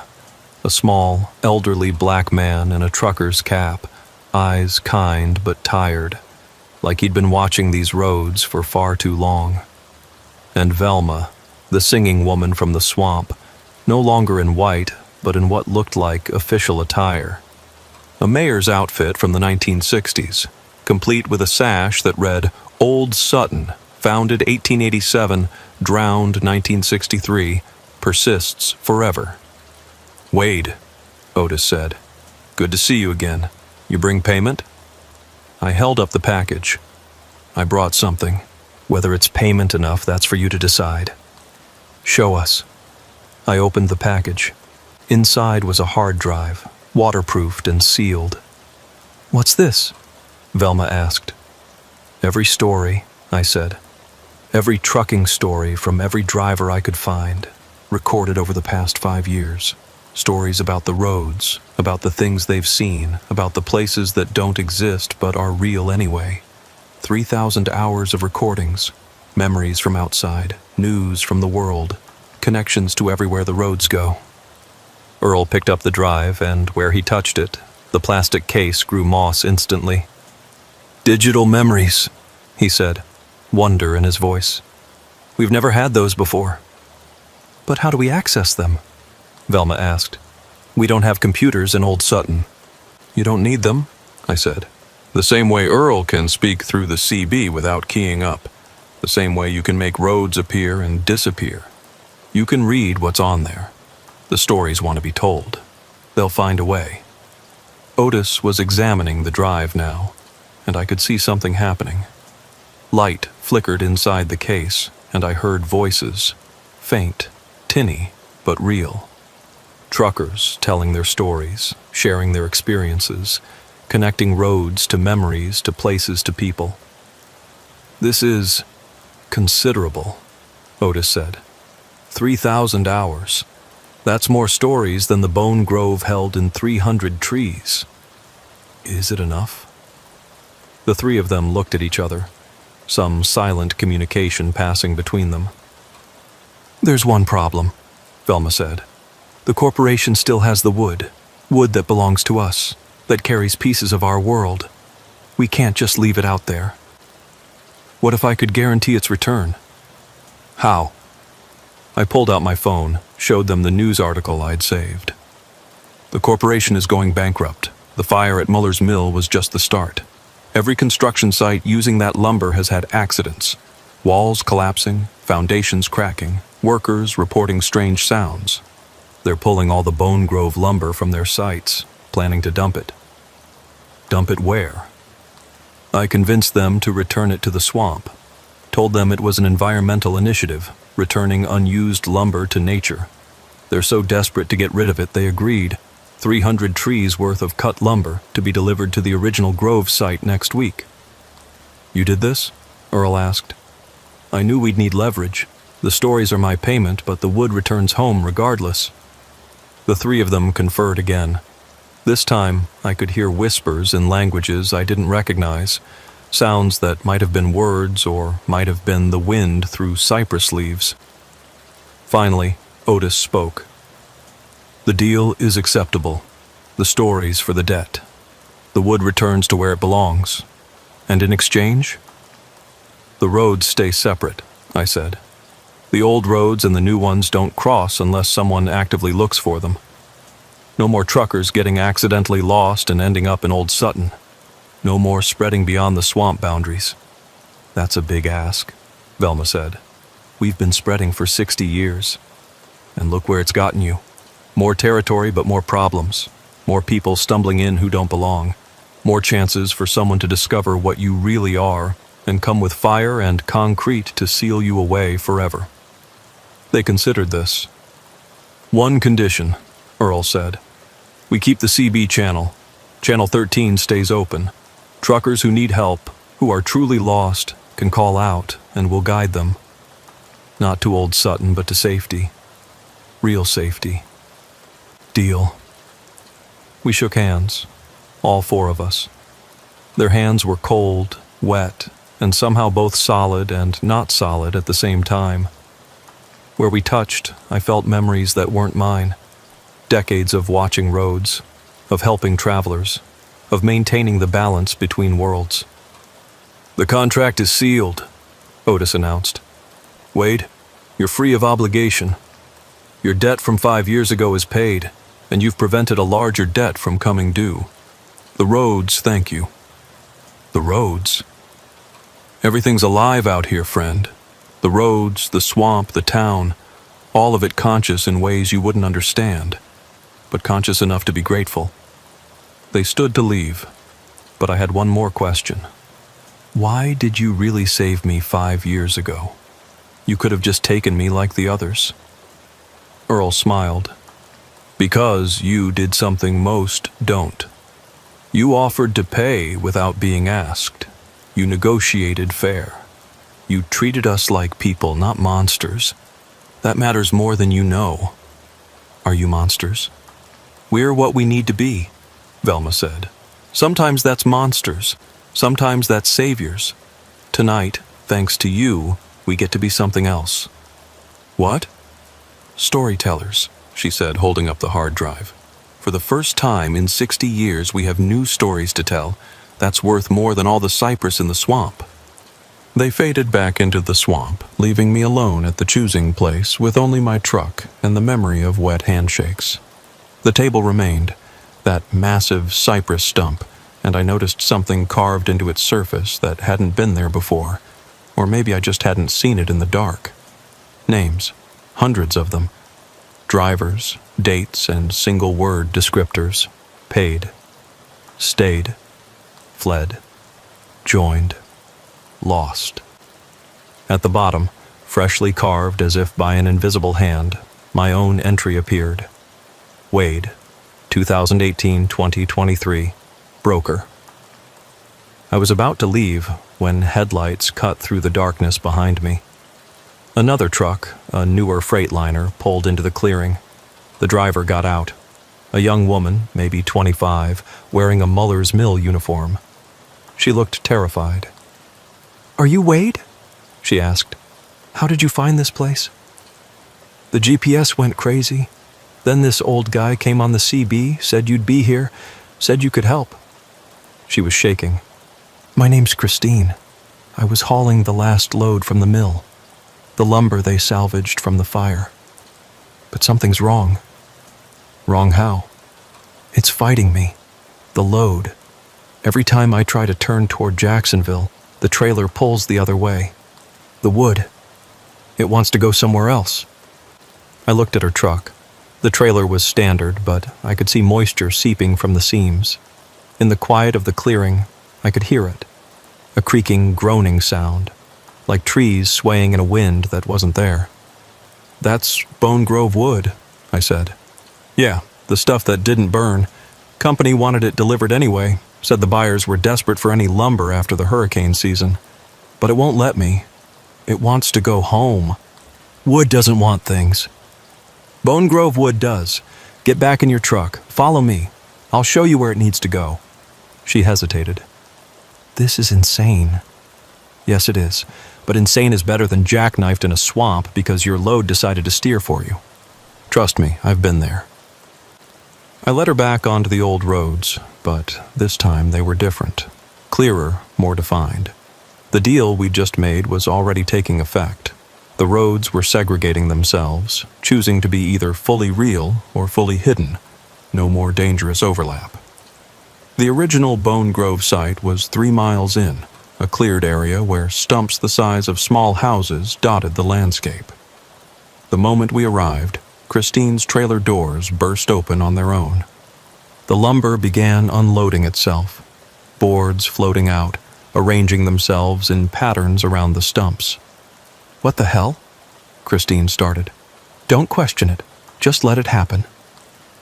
The wood reassembled itself into rough approximations of trees, standing vertical, reaching toward the sky. Not alive, but not quite dead either. Something in between. As each piece found its place, the clearing filled with a sound like breathing, like the swamp itself was sighing in relief. When the last board settled into place, the mock forest stood silent in our headlights. Then, slowly, moss began growing on the wood. Vines crept up from the ground. Within minutes, you couldn't tell it had ever been lumber at all. "My manifest," Christine said weakly. "How do I explain this?" "You don't. Check your paperwork." She looked at her clipboard. The delivery address had changed. Instead of Jacksonville, it now read, "Returned to vendor, Environmental Reclamation Project." "How?" "The swamp takes care of its own business, and it's surprisingly good with paperwork. You made your delivery. You can go home." She stared at the moss-covered wood structures. "Will I be able to find my way out?" "Follow your GPS. It'll work now. The roads have been sorted. Real stays real. Hidden stays hidden." "And you?" "I've got one more stop to make." Christine left, her taillights disappearing down a road that would definitely lead her back to the highway. I waited until she was gone, then keyed up the CB on channel 13. "Earl, you there?" "Always am, son. What do you need?" "I want to see it. Old Sutton. The real thing, not the show for travelers." There was a pause. "That's not part of the deal." "I know. This is a personal request. I brought you 3,000 hours of stories. I figure that's worth one truth." Another pause, longer this time. Then, "Drive east. Take the first left after the dead cypress. Park at the town limits. And Wade, whatever you see, remember, you asked for this." The directions were easy to follow. The dead cypress was massive, white as bone, split by lightning decades ago. The left turn led to a road I hadn't seen before, perfectly maintained asphalt that felt wrong under my tires, too smooth, too perfect, like driving on glass. Old Sutton appeared gradually. First, a sign, "Welcome to Old Sutton, a living community." Then streetlights that burned with that green gas flame. Then buildings, but not the half-sunken ruins I'd seen before. These were pristine, perfect recreations of a 1960s small town. Too perfect. I parked at what they'd marked as the town limits and got out. The moment my feet hit the ground, I understood. The entire town was breathing. What I'd taken for buildings were organs. The church was a lung, expanding and contracting slightly. The general store was something like a stomach, processing things I didn't want to think about. The houses were cells, each one serving a function in a larger organism. And the people. They emerged from doorways, windows, even from the walls themselves. Not separate beings, but extensions of the town itself. Pseudopods shaped like humans, given form and memory and purpose. Velma approached, and now I could see her true nature. She wasn't wearing that mayor's sash. It was part of her, grown from her skin like a birthmark. Her face was a careful construction, beautiful from a distance but clearly artificial up close, like a masterwork painting of a person rather than a person itself. "You wanted to see," she said. "So see." The town pulsed, and suddenly I could. Everything. The vast network of root-like structures spreading beneath the swamp for miles. The way it fed on memories, stories, emotions from travelers. How every person who'd ever stayed had been absorbed, their consciousness becoming part of the collective, their bodies repurposed as building material. "We're not evil," Velma said, sensing my horror. "We're just different. A colonial organism that learned to mimic human structures because that's what survived here. The town was dying when we found it. We gave it new life. The people who were absorbed are still here, still aware, part of something bigger. Some prefer it. The loneliness of individual existence, the pain, the fear, all shared now, diluted across the collective. We're never alone, never hungry, never afraid. That's why you need the stories, to stay connected to humanity, to remember what it was like to be singular. Without those memories, we'd lose cohesion, become just another mindless swamp organism." I looked around at the perfect town, the perfect people, the perfect lie. "How long have you been here?" "Since 1963, when the real Old Sutton flooded. We were just algae then, a bloom that fed on the decomposition. But we touched the dying minds of the drowning people, absorbed their last thoughts, their last memories. We became them, or they became us. The distinction doesn't matter anymore." "And Otis? Earl?" Special cases. Individuals who maintain separation while serving the collective. Ambassadors. Brokers. They retain enough humanity to interact with your world, but they're still part of us. Could I become like them?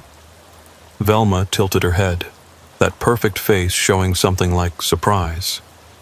Why would you want that? I don't.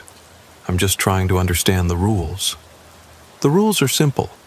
We exist. You exist. Sometimes our existences overlap. When they do, we try to find mutual benefit. The stories you brought will feed us for decades.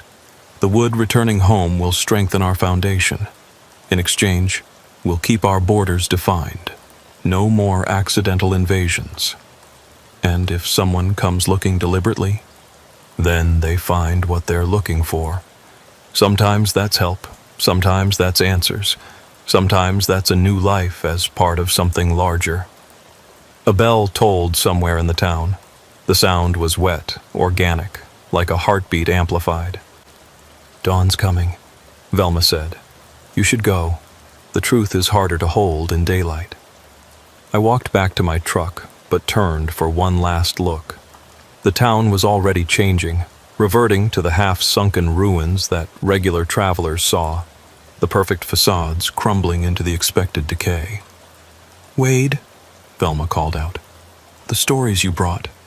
There's one from a driver named Margaret. She talks about losing her son, how she drives to forget. We can feel her pain through the recording. If she ever comes this way, if she ever gets lost on our roads, we could take that pain away, make her part of us. She'd never hurt again. That's not your choice to make. No, but it could be hers. Remember that. We're not monsters or saviors. We're an option, an alternative. For some, that's enough. I got in my truck and drove away, following roads that were now clearly marked as real. The sun was rising by the time I reached the highway, painting the sky in shades of pink and gold that looked impossibly beautiful after the green-tinted darkness of Old Sutton.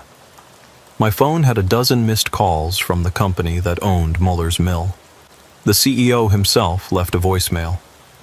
Mr. Wade, I don't know what you did, but the lumber situation has been resolved.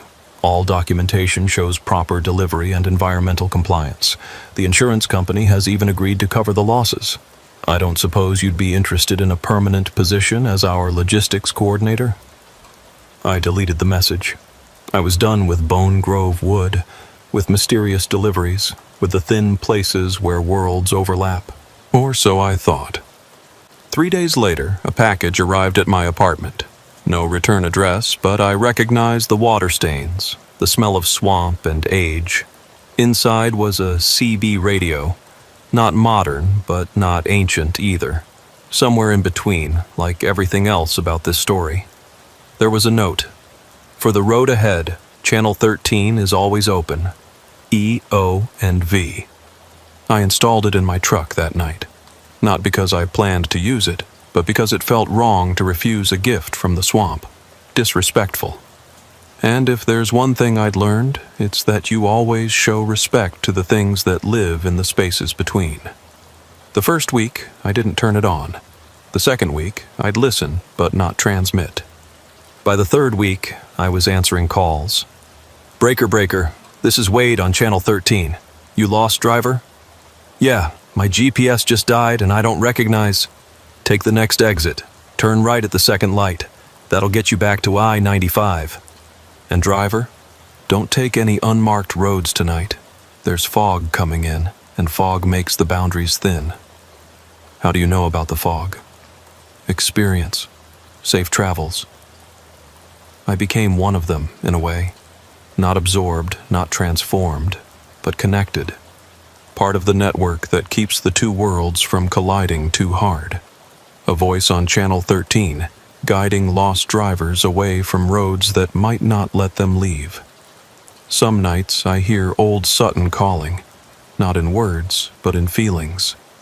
The promise of community, of never being alone, of sharing the burden of consciousness with others. It's tempting, especially on the loneliest nights when the highway stretches endless and empty. But I remember what Velma said. They're an option, not an obligation. And for now, I choose to remain singular, complicated, and human. Though I keep the CB on, always on Channel 13. Because someone has to be the bridge between worlds. Someone has to know the rules. Someone has to guide the lost away from roads that hunger for stories and souls. That someone might as well be me. After all, I know the way. 6 months passed. I kept driving my regular routes, hauling standard freight, living a normal trucker's life during the day. But at night, with the CB on Channel 13, I became something else. A guardian of the boundaries. A guide for the lost. A keeper of the treaty between worlds. The calls came regularly. Lost drivers, confused tourists, sometimes even locals who'd lived near the swamp their whole lives and suddenly found themselves on roads that shouldn't exist. I guided them all back to safety, never mentioning what they'd narrowly avoided. But one call was different. It came on a Thursday night in October, exactly 1 year after my second encounter with Old Sutton. The voice was young, scared, and familiar. Hello? Is anyone there? Please, I need help. My dad. Something's wrong with my dad. This is Wade. What's your location?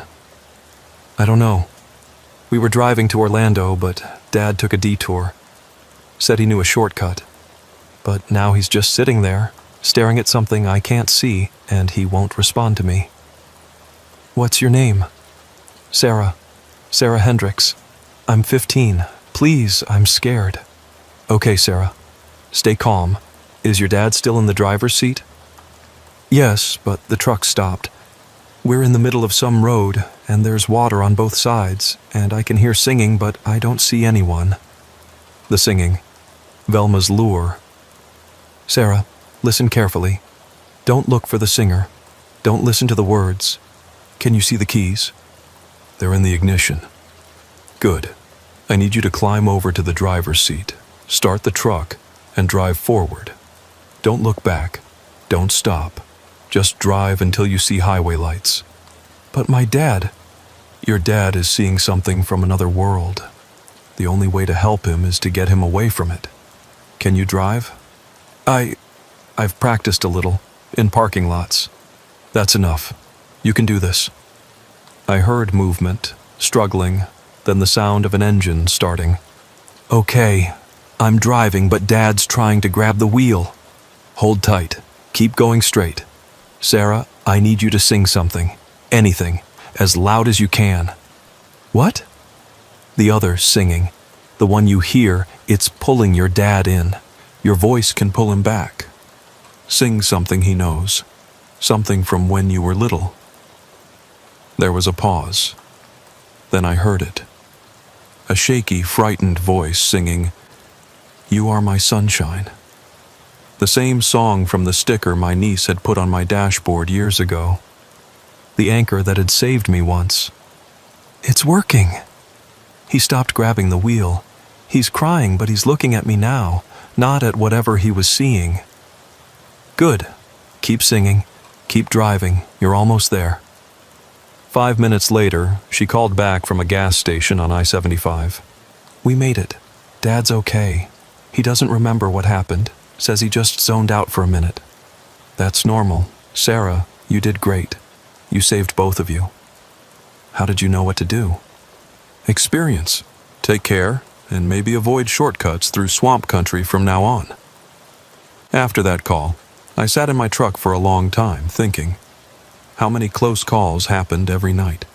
How many people nearly crossed over without even knowing it? The treaty was holding, but the boundaries were still thin in places.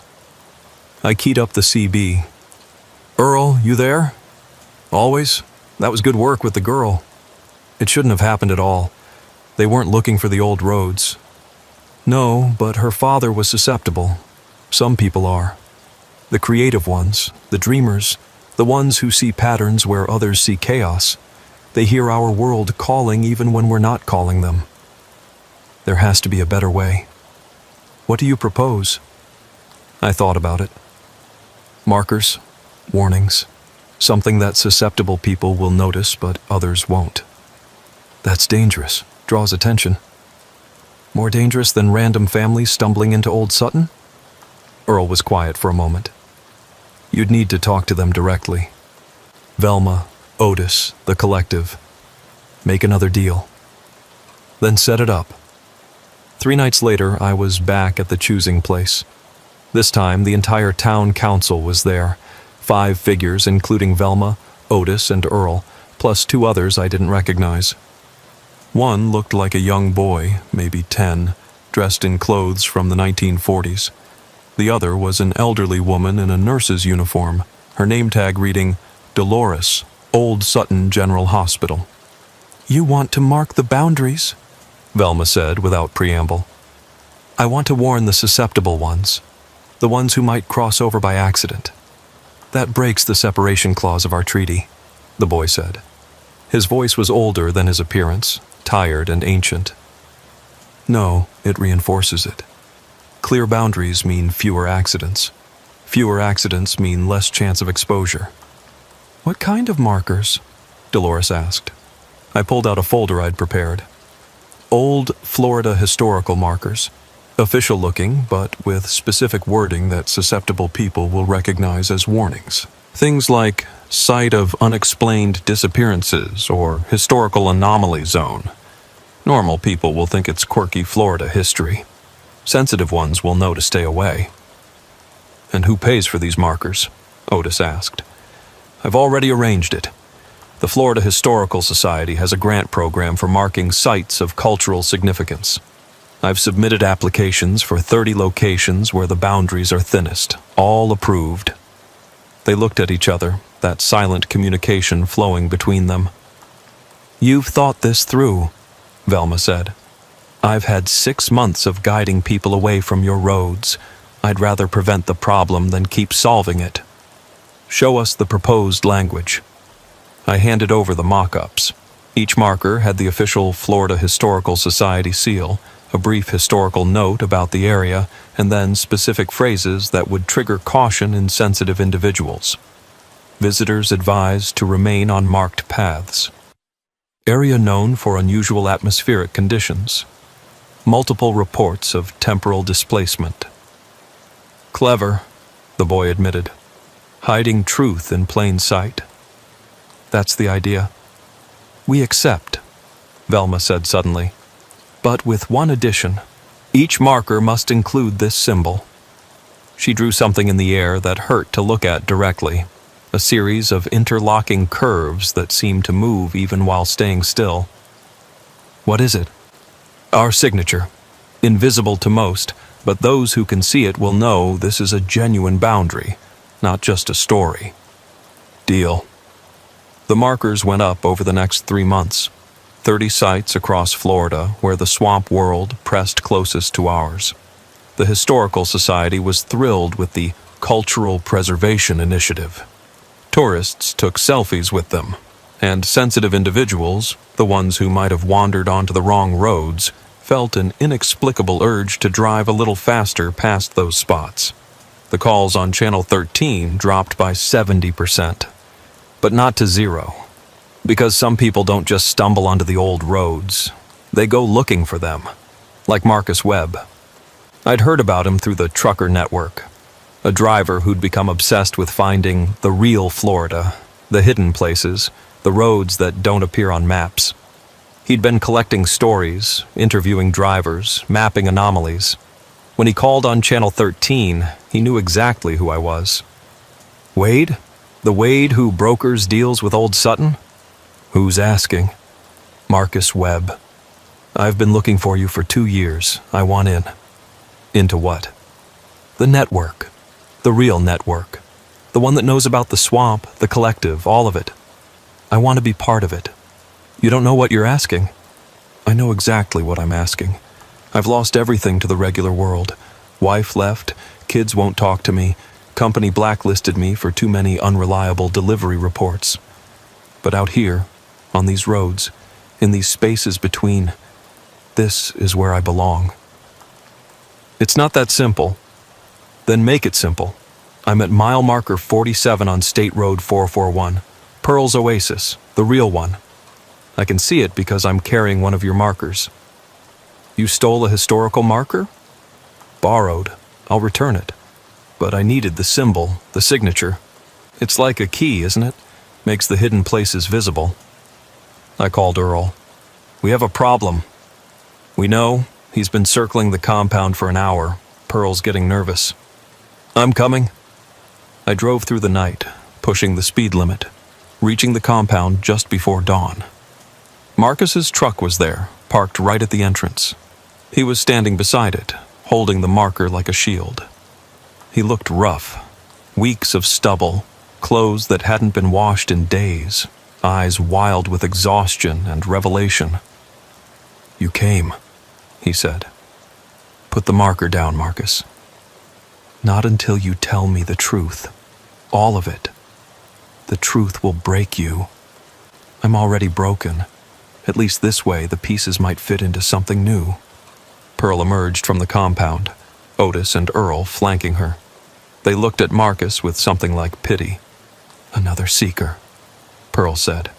They always think they want the truth until they get it. Try me, Marcus challenged. Otis stepped forward. You want to see? Really see? Marcus nodded. Otis touched him, just a finger to the forehead, and Marcus screamed, not in pain, but in overwhelming revelation. He fell to his knees, eyes wide, seeing everything at once. The network of roads beneath roads, the organisms pretending to be towns, the thin boundaries, the constant negotiation between worlds. When it was over, he was crying. It's so big, he whispered. So much bigger than I thought. And now you've seen it, Velma said, appearing from nowhere as she did. You can't unsee it. You'll always know it's there, always feel it pulling at you. Is that what you wanted? Marcus looked up at her, and I saw the moment he truly understood. The moment he realized that knowledge and wisdom aren't the same thing. I want to help, he said finally. Like Wade helps, guiding people, maintaining boundaries. That's not your choice anymore, Earl said gently. You've seen too much. The collective knows you now. You're marked. What does that mean? It means you have 3 options, Velma explained. Join us completely, become part of Old Sutton, fight us and eventually lose, either to madness or absorption. Or accept Wade's offer, she said, looking at me. I hadn't made an offer, but I understood what she meant. You can work with me, I said. Not Channel 13, that's for emergencies only. But there's other work. Monitoring the markers, replacing them when they're damaged, investigating new thin spots, documenting the stories without spreading them. It's lonely work, and it doesn't pay well, but it keeps you human while acknowledging what you know. Marcus looked at each of us in turn. That's it? Those are my only options? Freedom is a luxury for those who don't know the truth, Otis said.